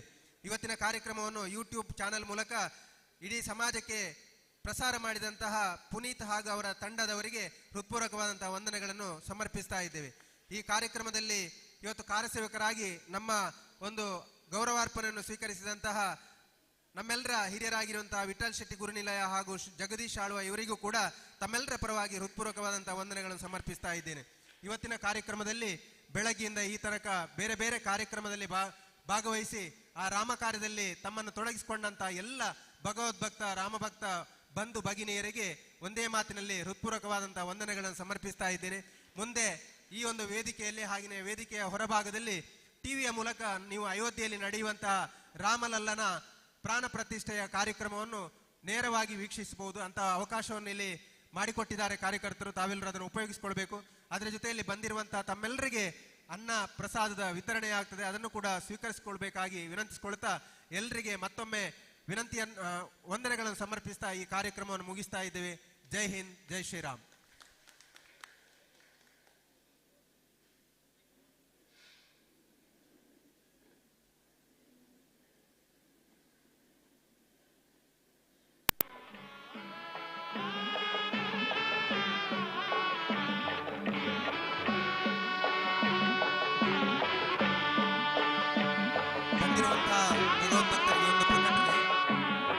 ನಾಳಿದ್ದು ಶನಿವಾರ 27ನೇ ತಾರೀಕಿನಂದು ಅರಳ ಶ್ರೀ ಗರುಡ ಮಹಾಕಾಳಿ ದೇವಸ್ಥಾನದಲ್ಲಿ ಶನಿ ಪೂಜಾ ಸಮಿತಿ ಕುಂಟಿಗಳ ಇಲ್ಲಿನ ಸಮಿತಿಯವರಿಂದ ಶನಿ ಪೂಜೋತ್ಸವ ನಡೆಯಲಿದೆ. ಈ ಶನಿ ಪೂಜೆಯಲ್ಲಿ ಕೂಡ ನಾವೆಲ್ಲರೂ ಭಾಗಿಗಳಾಗಬೇಕಾಗಿ ವಿನಂತಿಸಿಕೊಳ್ತೇವೆ. ಹಾಗೆಯೇ ನನ್ನದೊಂದು ವೈಯಕ್ತಿಕವಾದಂತಹ ಆಮಂತ್ರಣ. ಇದೇ ಬರುವ 4 ತಾರೀಕು ಆದಿತ್ಯವಾರದಂದು ನನ್ನ ಮನೆಯ ಗೃಹ ಪ್ರವೇಶ ಇದೆ.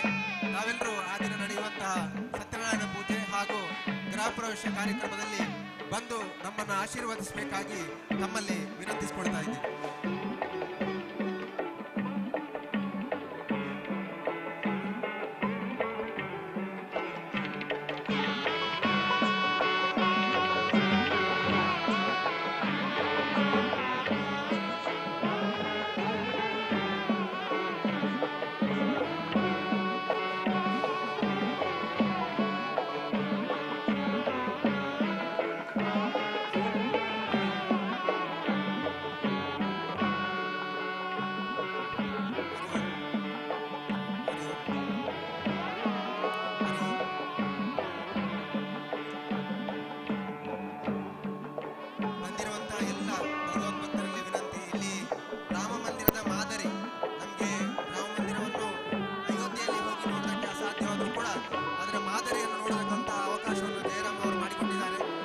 ತಾವೆಲ್ಲರೂ ವೀಕ್ಷಿಸಿ